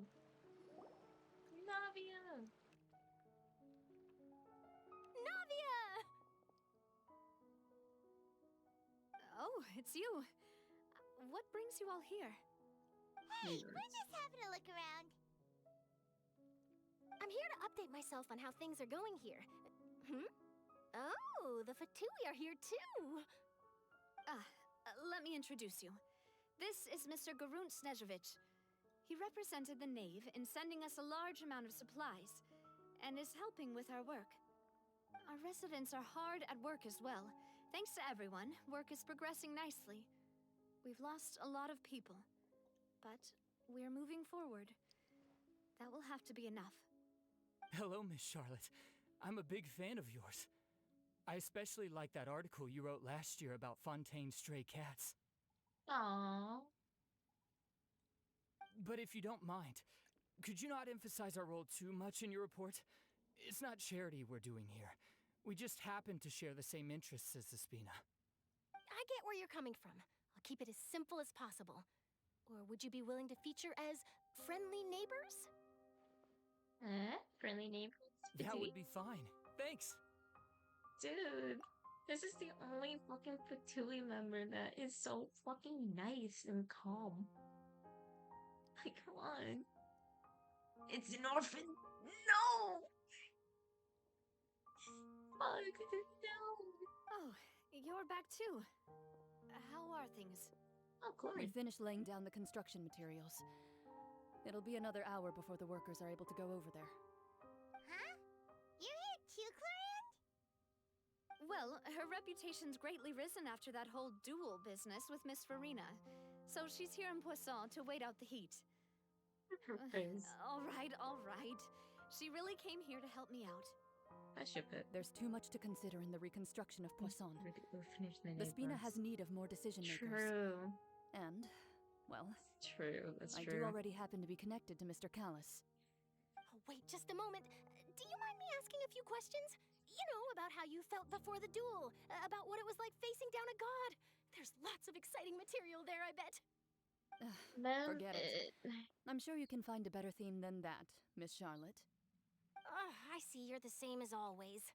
Couldn't you do me a favor, for Navia's sake? Well, if we're talking about doing things for my sake, you might as well just take a few more photos of me. Or of the traveler. It's better than wasting time persuading Chlorand at any rate. Of course I will. I'm not gonna let him off that easy. All right, then everyone who wants to be in the photo, gather up and smile.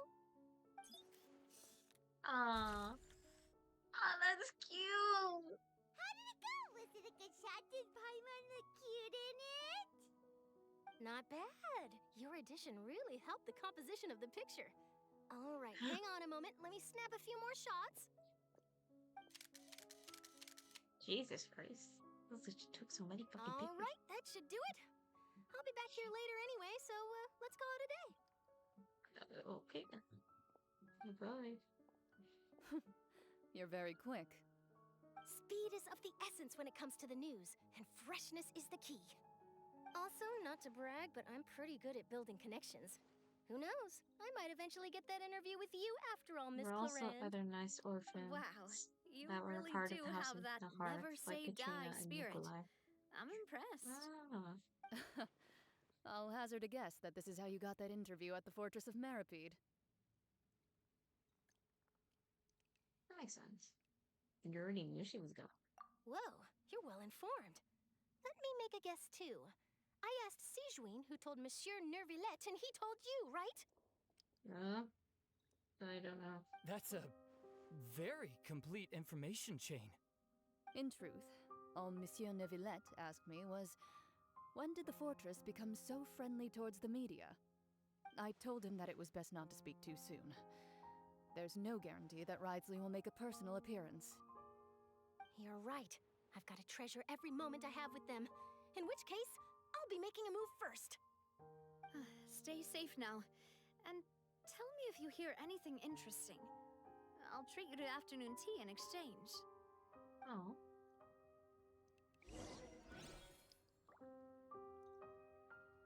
Onwards to the fortress.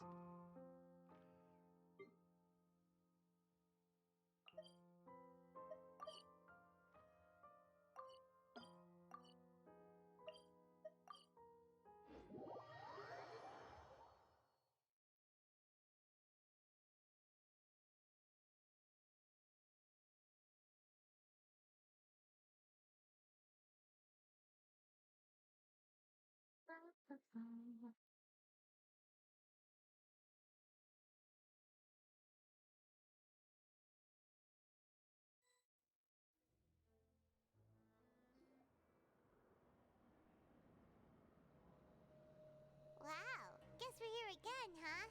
There's a real nostalgic feeling to this place. Looks like you've been missing us. Risley! Duke! Did you come all the way to the entrance to greet us?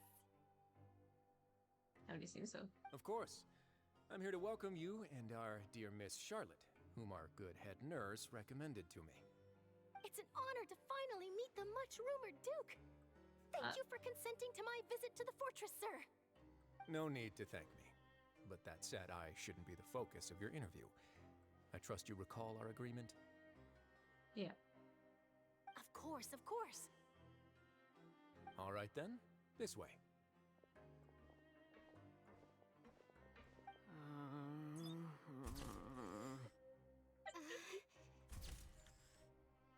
Hey, no need to be so nervous.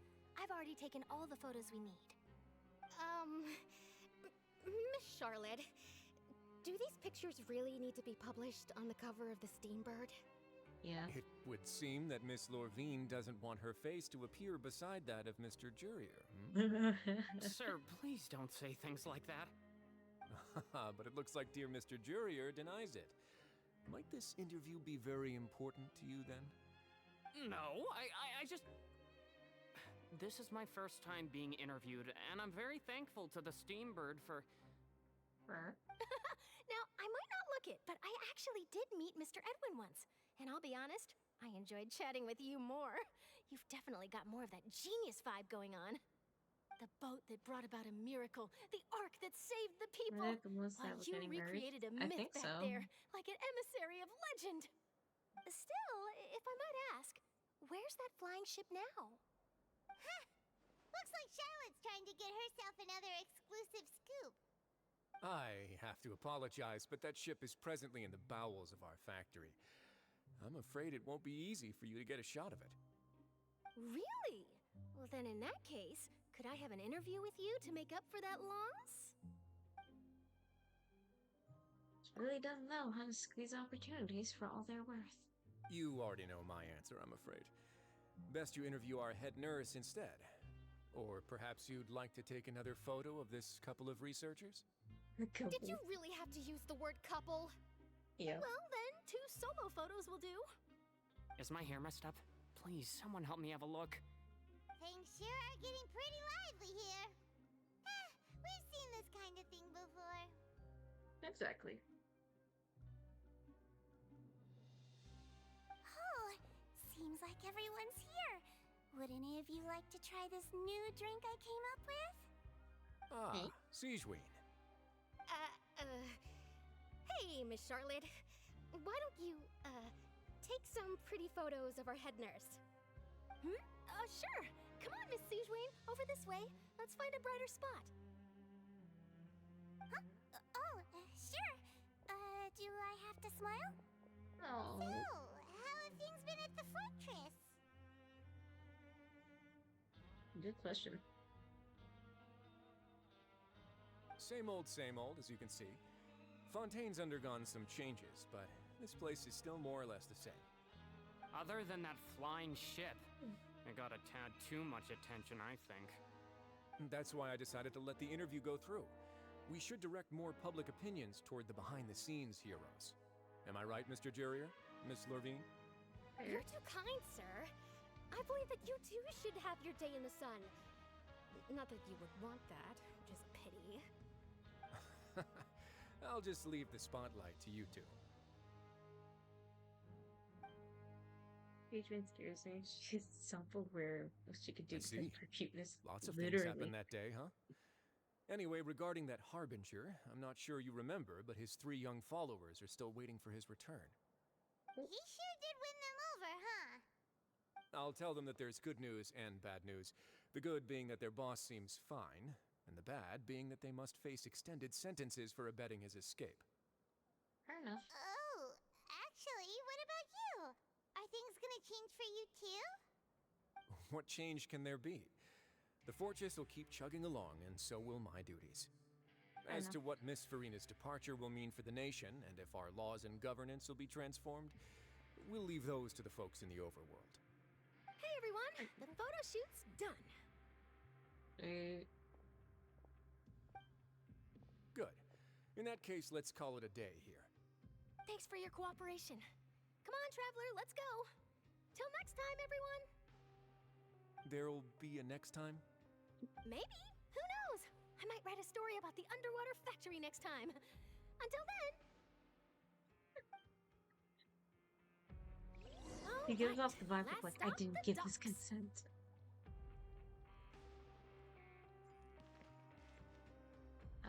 Where's that again?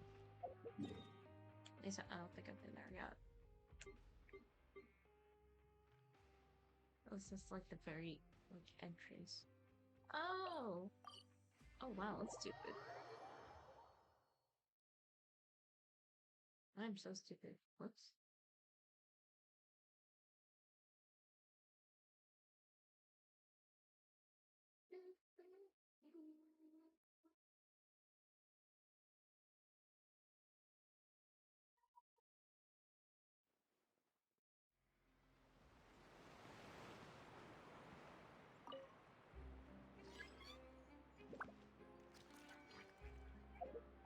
Hello. Remote cop. I need it. Am I getting out of this one? I lost it. That's fine.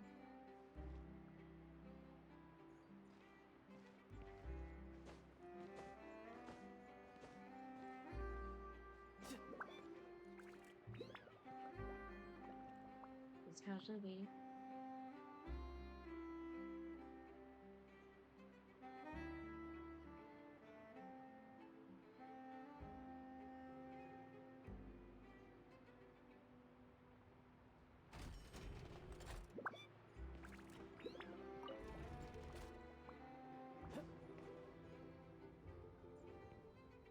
So how's everyone doing?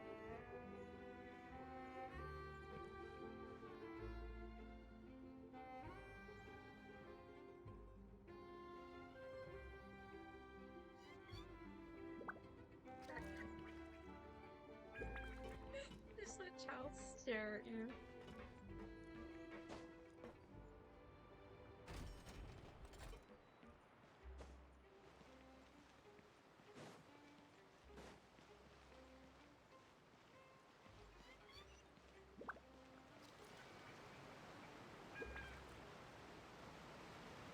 Hi, Lydia, what up?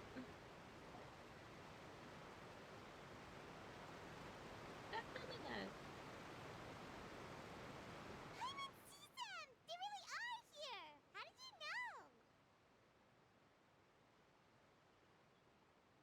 Navia mentioned that she stayed in touch with Linny and the others after working together. Apparently, they've been at the docks distributing these strange pockets the whole time since. Oh my Traveler, god, that's a Paimon. strange pocket. Ah, and Miss Charlotte, too. Would you like a magic pocket? What sort of gadget is it? It's a wondrous bag that can be used to carry many things. The water level has returned to normal, but if you see any of your things floating around, you can use this to carry them. Or you could trick a friend into doing it for you. Trick a friend? I wonder which of my friends would fall for that. Really? Really? You could just make a friend like Fremine here. Isn't that right, Fremine? Hey, don't do it dirty like that. Is this what you meant by I'll help you make some more friends? To be honest, that sounds pretty sweet. Could I have your contact, please? Sure. Please, write down my address. Oh, Sure are Fremine. working hard to help Fremine socialize. That's okay. He was the one who proposed doing this. He even wants to assist in our magic shows. Oh. Sounds like that was suited. Yes, I was planning to first introduce Pear as an assistant, and later Fremine himself. In the future, I think we can leave underwater escape magic to him too. That said, would anyone want to see a diver escape underwater? That's true. Oh, it'll work out. Every journey begins with the first step. He'll become a part of our show eventually. Lynette, could you come over? Miss Charlotte says she wants to take a picture of us. Got it. My, that Charlotte is rather perceptive. She got rid of everyone the moment she realized I had something to say to you. So, how have things been, Traveler? I'm doing alright. Father says that you did a great deal during the latest events. She's very grateful for your contributions to Fontaine. Oh, that's all right. We were more than happy to help. So, what's she doing now? That's a good question. Oh, I guess you haven't heard. Well, after Lady Farina left, Father and Monsieur Nervilette opened negotiations, during which he gave Fontaine's gnosis to her as a diplomatic gift. Are you fucking kidding me? This is the third damn... No. Not even the third damn time. This is... Okay. I think this is the fourth time. This is the fourth time that Marcon's like, here, you can have my gnosis. Listen, we got Zhongli, we got A, technically, but it was Jai that gave it to her because, you know, Raiden didn't seem much used to it. Nahida, and Novelette. Are you kidding me? You know what? Fine. He's about to confess his love to the Traveler. A diplomatic gift? A gnosis? I loved reaction. Yes, I was quite surprised at first myself. But when I thought it over, there were actually a number of things going for it. It could have been done as an apology for the incident with Lord Child, or as thanks for his help in tying the all-devouring narwhal down. Furthermore, Father did also lend significant aid to Fontaine and Poisson. That's true, but this is a gnosis we're talking about. Doesn't this seem a bit irresponsible? I would agree, but I've also heard that it seems that Monsieur Nervilette has had a significant change of heart regarding the matter. So there's some reason for this that only Nervilette knows about? I suspect you'll have to ask him about that yourself. Yes, speaking of which, I did see him strolling around the entrance to the Fortress of Meripede a while back. Isn't he real busy and stuff? Paimon didn't think he'd have the time for that. Fair enough. But back to the topic. The gnosis was given to the knave, right? What about Child? They say that he's returned to Snezhnaya to recover from his wounds. I hear that the recent disaster really did a number on his health. Dude, I don't think you realize the fact that Foul Legacy literally eats away at his energy and his health. So I wouldn't be surprised since everything he'd been through here in Fontaine has fucked him up majorly. I guess I can now call him one of my war buddies. That's true. When you think about it, we've had loads of run-ins with the Fatui. To think we'd be allied with them this time. So shocked by such a simple switching of sides? Alakina? Yep, Alakina. Father! Well, what do you know? Come to the docks to see how my children are doing and meet the traveler by chance. Please do not pay my accomplishments in Fontaine too much mind. I would have done them regardless. Are you going to take the gnosis back to Snezhnaya?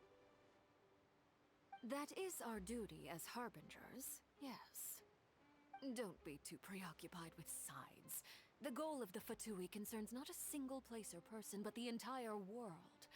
With such a grand goal in mind, it is inevitable that we must wear many masks. Yeah. Switching my masks is something I've always done. Well then, will you keep to your position? Well, that depends on many things. No one truly knows what the future holds. What good is honesty if you can't rely on it forever? Fair enough. As for you, I very much look forward to our next collaboration. Good things cannot be achieved alone, and you've proved yourselves to be great partners. No, don't hand it over. I wanted to keep it. I just remembered something. Please have us deliver this, I guess. A vision? All right. I'll remember to return it. Thank you for keeping it safe for him this entire time. I want to keep it though. And that's a wrap for me. Huh? You're... Greetings, Miss Journalist. Hello. If I'm not mistaken, there are diplomatic channels I'll need to report to take a photo of you. That is correct. So forgive me, but I will not be able to serve as a subject in your article. However, feel free to write as much as you'd like about our dear magicians and our upcoming rookie talent. I will. The sea breeze is quite pleasant. Oh, I shall continue my walk while the weather remains so agreeable. Farewell. Bye-bye. Farewell, Father. Oh, she has such an intimidating presence. I didn't even dare to take a picture. Thankfully, I've already wrapped up all my pre-scheduled interviews. Thank you all. This'll be more than enough for me to write about, I'm sure. Don't be too nervous. Why don't you take a magic pocket before you go? Here, traveler, Paimon, you take one too. To move things about? Yeah. That's right. Funny. I was giving out magic pockets when we first met too. And what do you know? I'm doing the exact same thing right now. Oh, that's true. So many things have happened, but the pockets are still the pockets. That's so true, though. When we first enter Fontaine, we actually meet him, and he gives us a magic pocket. And now that we're finishing up Fontaine, we meet him in the same spot, and he's still giving out pockets. Honestly, cool. I guess this must be life. We will all follow our own paths, and serendipity will lead you to your fated friends. All right then. We'll be handing out pockets in some other districts later, so we'll get going now. Have a good day, you two. Bye. Well, guess we sent Charlotte off. Shall we go see how Nivelette's doing? As long as he's not so busy that he doesn't have time to chat anyway. Didn't I say that he's at the Fortress of Merpy? Or is he... Oh, he's back at the compound.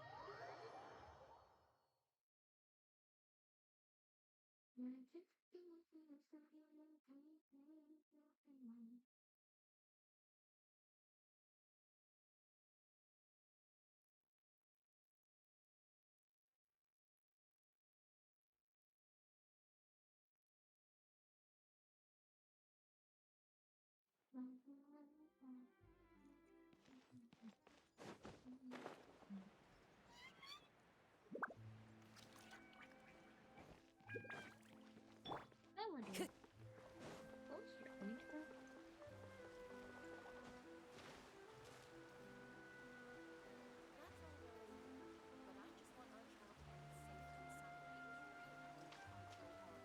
No. No more suffering. Hey, darling. Lady Farina hasn't changed one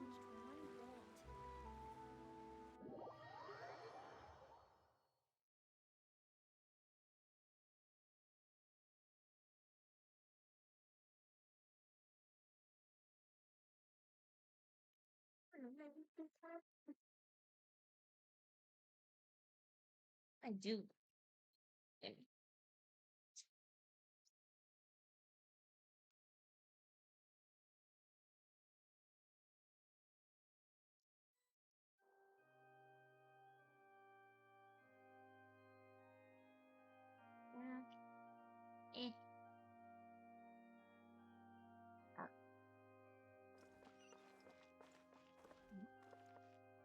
Hold up.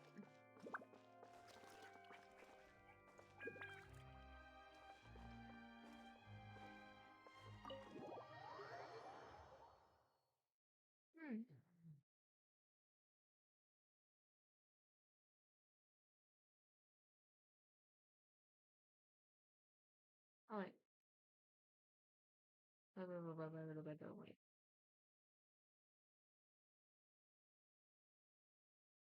I think that we're on the back side.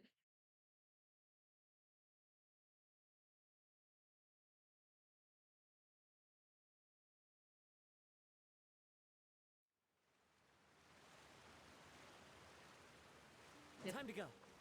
And then around. Whoopsie.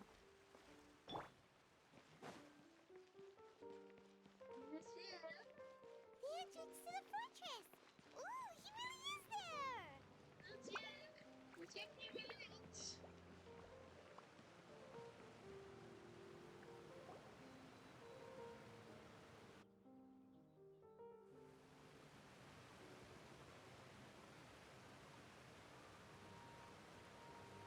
So, you really are here, Nivelette! Paimon didn't think you were going to have free time this hour of the day. Really? Oh, I suppose you must have met Mr. Linney. He took the time to greet me earlier when he passed this way. In any case, you came at a good time. I was just considering reaching out to you to set up a meeting, so I may explain some things that I haven't had the time to before. Aw, Paimon's glad that you remembered. Thank you for keeping us on your mind, what with you being busy and all.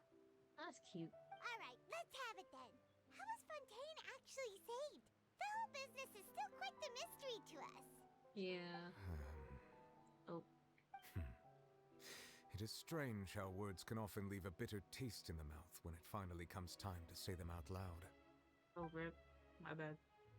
Nicholas sighed softly before telling you the truth concerning what he saw that day. Folklore deceived the heavenly principles and used Farina's endless performances to save Fontaine. So that's what happened? I only saw Farina's part myself. Focalor destroyed the divine throne of the Hydro Archon and restored your power to you, transforming you into a fully fledged elemental dragon sovereign. But Paimon still doesn't quite get what you did to save the Fontainians from dissolving. For me, the authority of the ancient dragons refers to absolute control over the hydro element. Fontainians were incomplete humans born of Egeria's use of the power of the primordial sea, with constitutions similar to that of mimics. But so long as those primordial energies remain within them, I could use the ancient dragon's authority to grant them true blood, after the fashion in which life was first brought into being on this planet. In other words, when I gave my verdict, Fontainians became true humans, and thus would naturally no longer be dissolved by water from the primordial sea. Focalor must have counted on you to make that decision as well. Your verdict was the key to making the prophecy appear to have come true while saving everyone. Oh. That the Fontainians were finally truly born. Yeah, and in a manner of speaking, Focalor finally managed to fulfill the original Hydro Archon's wish to turn Oceanids into real people too! Yeah. It seems from your expressions that you still have more things you wish to ask. It is half the usual bombard of questions after every Ask away. conquest. I will tell you the truth as I know it. Yep. Alrighty. Let's go. The initial verdict that was passed on to Charles. I have investigated his case along many avenues, and I have learned that he once fell into an unknown chasm when he was young. There, by chance, he awakened the all-devouring narwhal. But whether it be by sentiment or reason, that should not have been enough to consider him the root cause of the disaster. At most, he would have had tangential liability. As for the judgment passed by the Oratrice during the trial, whether it was due to that liability by association, or Focalor deliberately using him to buy time for us on the assumption that he would be able to hold the creature off, I cannot say. Guess Focalor had Fontainians in mind the whole time. In the end, it was thanks to her that they finally became real humans. Yeah. Hold on a second. Paimon suddenly got another question. Back when Fontainians hadn't yet become real humans, were the children they had also transformed Oceanids? Life has always flowed like water. Do you recall how Fontainians would often come to the Fountain of Lucine to pray for children? Yeah. Yeah! Lynette said the fountain is where all the waters in Fontaine converge. In truth, even those couples did not know that such prayers were no mere custom, but instead a form of ritual. Those Oceanids who were blessed within the spring water would later descend as new humans in the coming months. Paimon sorta gets it now. Either way, seems like this ritual won't be of any further use, but it'll probably live on as a local custom. Ask away. I will tell you the truth as I know it. Next. Fontaine's future. Yeah, about that. Risley said Farina has already left. What's that all about? Ah, Lady Farina. The people are only aware that her death sentence has not been carried out. She abdicated the post of Hydro Archon and left affairs related to that title to me, before leaving the Opera House. I related Focalor's words to her faithfully and completely. After hearing them, she seemed neither saddened nor comforted. She simply said that she was tired and needed to rest. Having said that, she then packed her things and moved out of the Opera House, not unlike how an ordinary person might. But she literally lives in the Opera House. Right? You need not worry. I will make arrangements to ensure that she will not want for food, clothing, board, or travel. Okay. In truth, I am somewhat happy for her. The wear and tear on her spirit will, of course, take time to heal. But now that she no longer has to play the role of Focalor the Hydro Archon, she can finally lay down her burdens and lead a normal life. What about you then? What are your plans now that you've regained your full powers as the Hydro Dragon? After Focalor passed on, the Oratrice also ceased to function. This matter will directly affect our trials. After much careful consideration, I've decided to take over its role in our courts. From now on, I shall hear cases and pass verdicts by myself. There we go. Looks like you're still considering stuff from the perspective of the Udex, huh? As an elemental dragon, there are indeed many things that I must do. But this power and this duty, in a manner of speaking, you could say that both were granted to me. As such, before I attend to my other responsibilities, I must first and foremost continue to serve Fontaine as its highest judge. The duty of the Hydro Sovereign and the duty of the Udex shall coexist within my person. Additionally, the Hydro Archon's departure has brought about another problem, which is that the Opera House shall no longer produce indemnitium. That's true. That power was derived from the people's faith in the Hydro Archon, wasn't it? Wait, but the various mechs and machines in the city are all still okay. Where are they getting their energy from? As I am now, I have full command over New Musia, and it can serve as a complete substitute. Another reason why I cannot quite leave Fontaine immediately. Wow. This ancient dragon's authority stuff is really quite useful, huh? Ask away. I will tell you the truth as I know it. Alright, then. What about the Gnosis? Oh, that's right! They say you've given it to the knave as a diplomatic gift or something! Leaving aside their intentionality, the two Fatui Harbingers have indeed done much for us during this crisis. Their sole remaining goal in Fontaine, at least at this point, would seem to be the Gnosis. The Oratrice has ceased to function. The Hydro Archon's divine throne is now no more, and I do not need the Gnosis's power. As such, it has lost all meaning for Fontaine.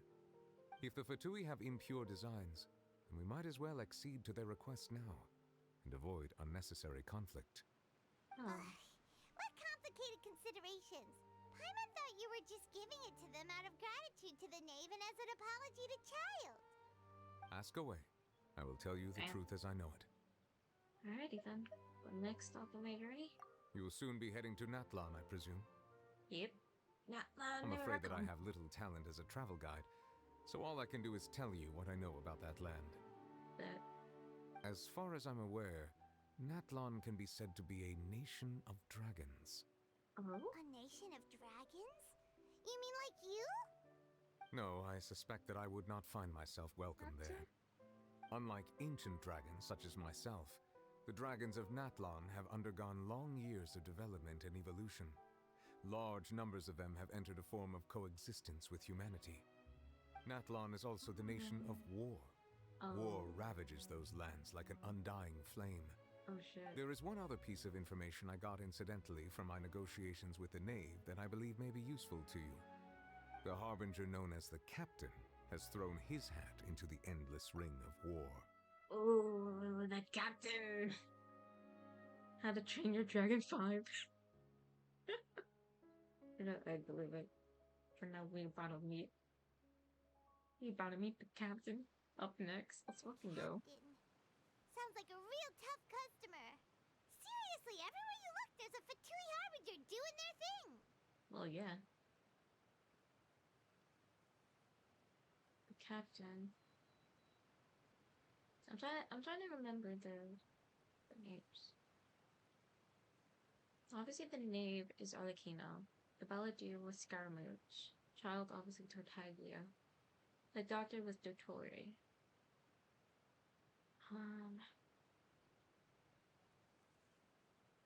I forgot. There's the damselet, the rooster, the captain. What is?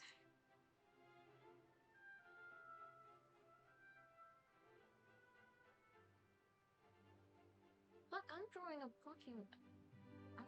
brain fart. Rooster, Damslet. I see the doctor. I just said it. And the captain. Oh, I'm drawing a blank. I'll have to check. Oh, child's voice lines. I suggest that you fully prepare yourself I before searched it up on going my to own. Natlan. In the meantime, Fontaine's doors will always be open to you. Yay. Thank you. Ask away. I will tell you the truth as I know it. But, well, that seems to be it. Hang on a sec. Paimon's still got a question about the Gnosis. Oh my god, When we Paimon. spoke to Lenny earlier, he mentioned that your attitude towards giving away the Gnosis had clearly changed. We guessed that there might be some reason for it that only you were aware of. No wonder the House of the Hearth is the Fatui's intelligence division. They are certainly sharp. So regarding this specific issue, I was just getting ready to share something with you. What is it? In truth, I exchanged some further words with that lady named Skirk after sending you two back to the surface. It went something like this.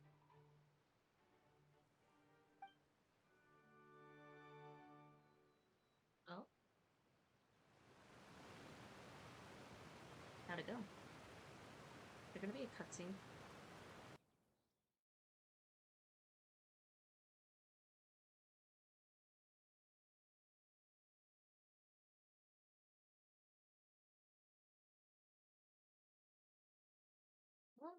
How long has this been going on? Oh lord, we're approaching 4 hours. Oh shit.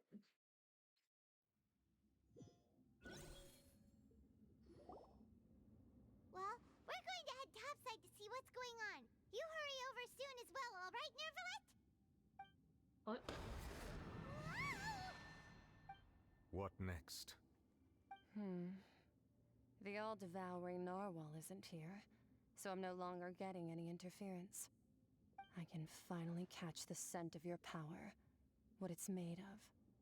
It is the authority of the planet's primordial dragons, but with something very similar to a god's curse mixed in.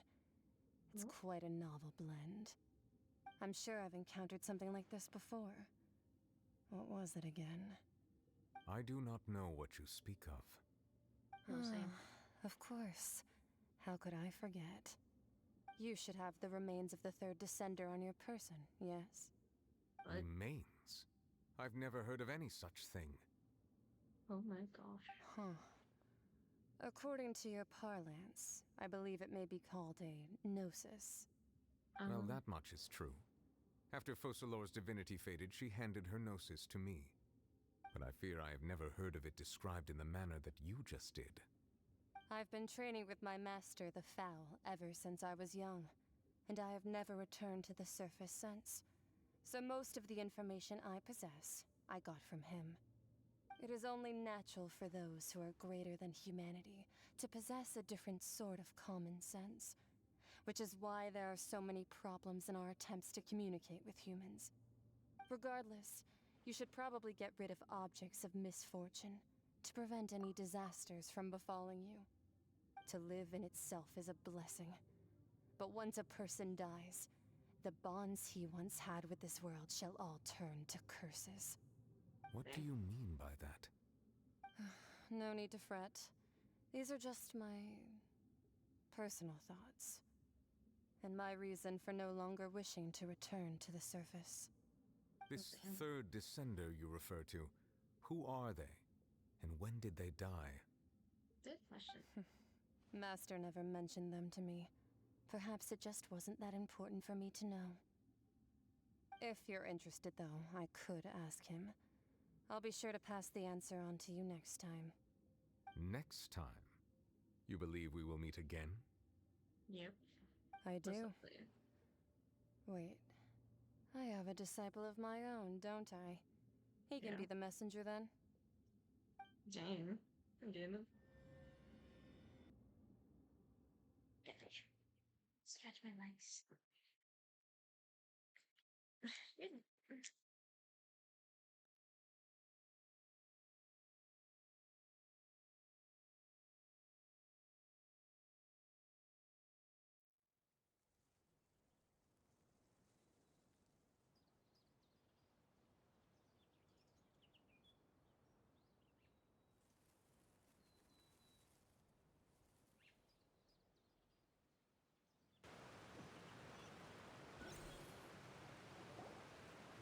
That's what she told me. Whether it would prove useful or not, I wanted to pass that information on to you. remains of the third descender? So that's what the no-sees actually are. Paimon just thought they looked like chess pieces. How could they be a person's remains? Yeah, All the same, assuming that there was no misunderstanding or special metaphor at play, that is what she meant to say. Okay. And she said that it would bring misfortune and that you should check it, which is why you gave it to the Fatui. If she speaks the truth, then I would simply be putting Fontaine at unnecessary risk by keeping it here. Okay, that makes sense. It's understandable. A descender. She mentioned one of them. For me, this information means two things. One, that the no-sees are related to descenders. And two, that the one who came before me has already died. I guessed that you might already be familiar with this concept, but I did not expect you to be one of them. I think I am. I feel like I am. Screams. It calls to me. That means that the no-sees, which are exceedingly element compatible and can even enhance elemental abilities, do indeed come from the third descender. I wonder, does your body also possess similar properties? I don't know. Like being able to use elemental powers without a vision. That does sort of count as special compatibility, right? That's true. No, let's not think about this stuff right now. It just feels creepy. Comparing the Traveler to the dead third descender and all. Ah, don't worry. I won't die so easily. You, on the other hand. That's what you say, but this topic still feels like bad luck. Once Tyler recovers, let's get some more answers out of him. Or go look for his master and get the answers that way. I too believe it unwise to make too many blind guesses when information is lacking. The same is true of being at court. Fair. All right.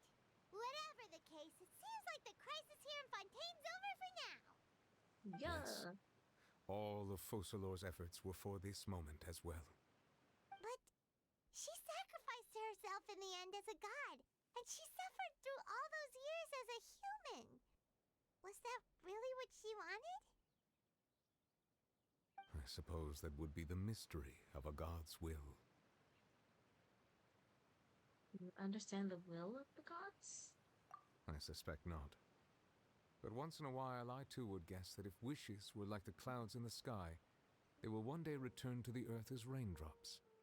Life flows like water, and rain is the final answer. The water levels may sometimes tilt one way or another, but the rain falls fairly upon all. And what, ultimately, is the difference between the rains that fall upon all of us? Masquerade of the Guilty's done. Dude. Holy shit.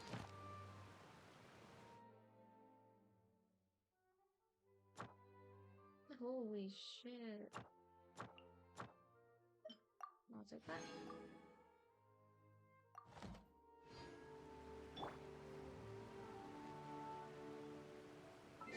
Okay, first of all, I need to do this real quick. We have to wait. Just make this more better.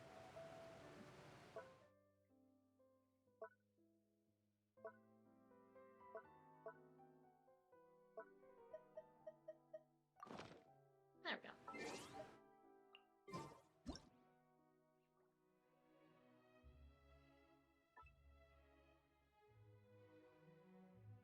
You gotta take a picture of both of the old dragons together. Yay! We've done it! Also, let me...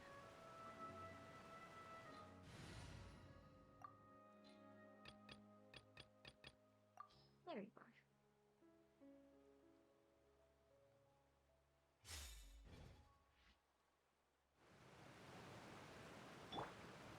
Oh, you know what? I'll do it in the statue. Not the statue, the fountain.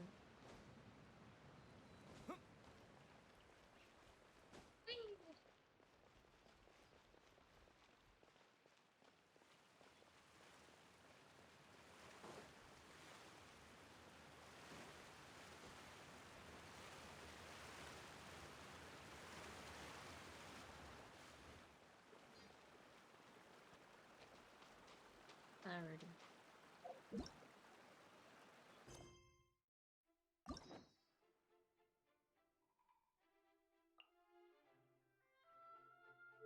This side off unfinished.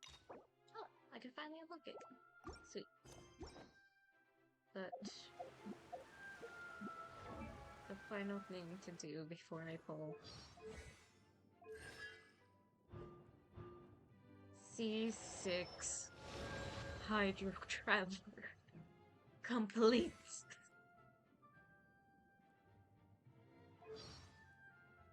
Now I have all elemental versions of the Traveler C6.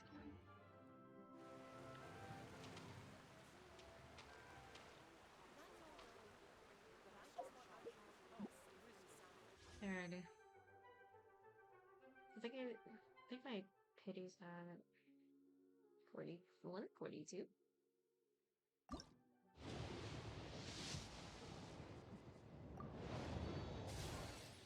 I'm gonna end up in Rogue. I could feel it. Yep.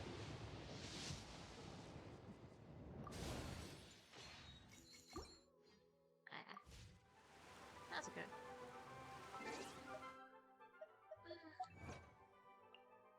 I mean, I could have snapped this. That's good.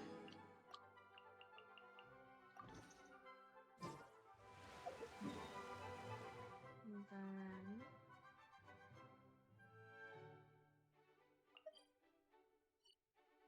Okay.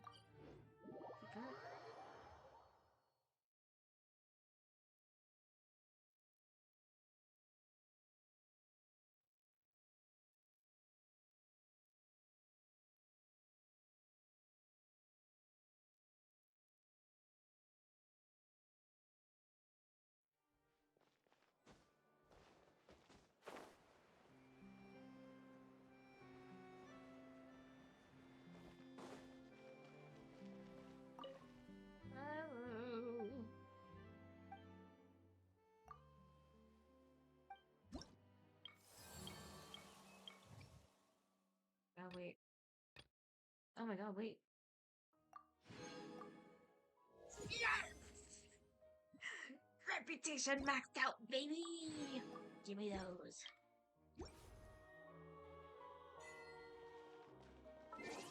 Let's fucking go.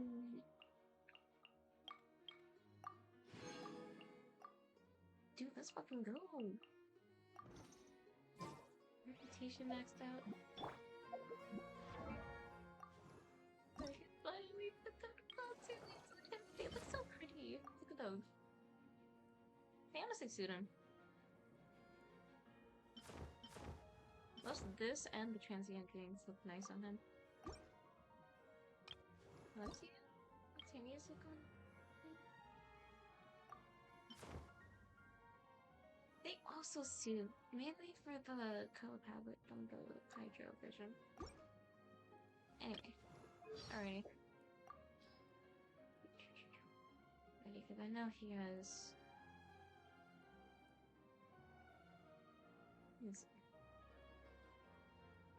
Oh! Oh, that's who I was forgetting. I forgot about the Jester. That's who I was forgetting.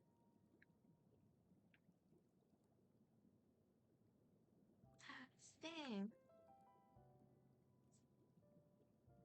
We have Marionette, Rooster, Knave, Damselette, Doctor, Captain, and Jester. That's who I was forgetting.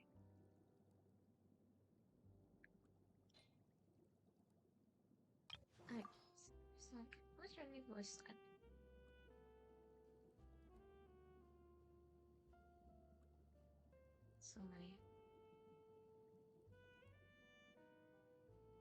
So many fucking lines.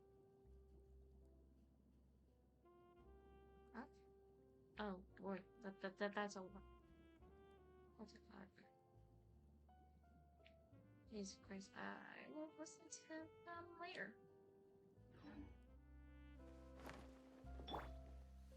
A good newspaper should be a lighthouse in its room. Anyway.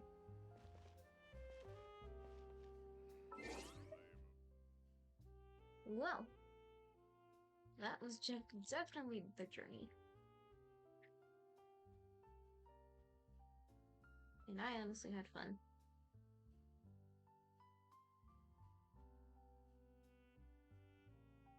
I honestly had a shit ton of fun doing that. And so I did not expect to go overtime, but at the same time I had a feeling I was go over the usual time. Since I usually stream like 2 to 3 hours, but like I reached the 4 hour mark, which I'm not surprised about. At the same time, so holy shit, that was a whole roller coaster. Oh my god. Oh my god. I loved it. That was awesome. That is definitely a way to end our journey in Fontaine. Getting ready for Natlin. And that should be interesting. Wonder what's gonna happen when we run into the captain. That should be that should be a one hell of a encounter. Anyways, how about I feel like reading out.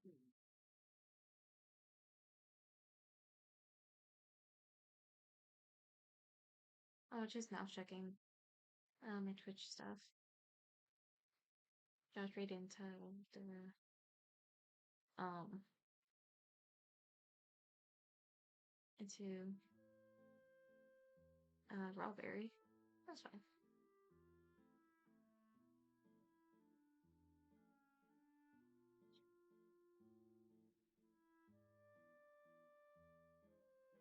Sure.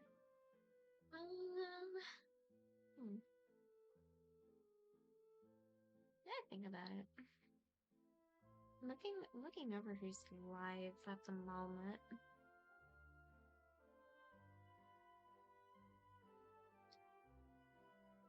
Oh, look at that! Why is my my Fuki text flashed for a moment? Looking now. Hmm.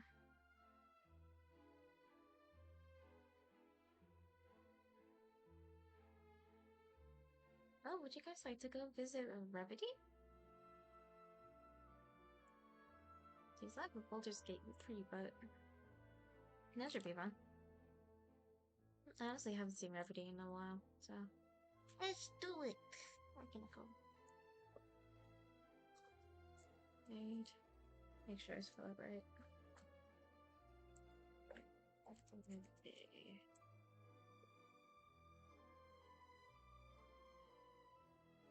Alrighty.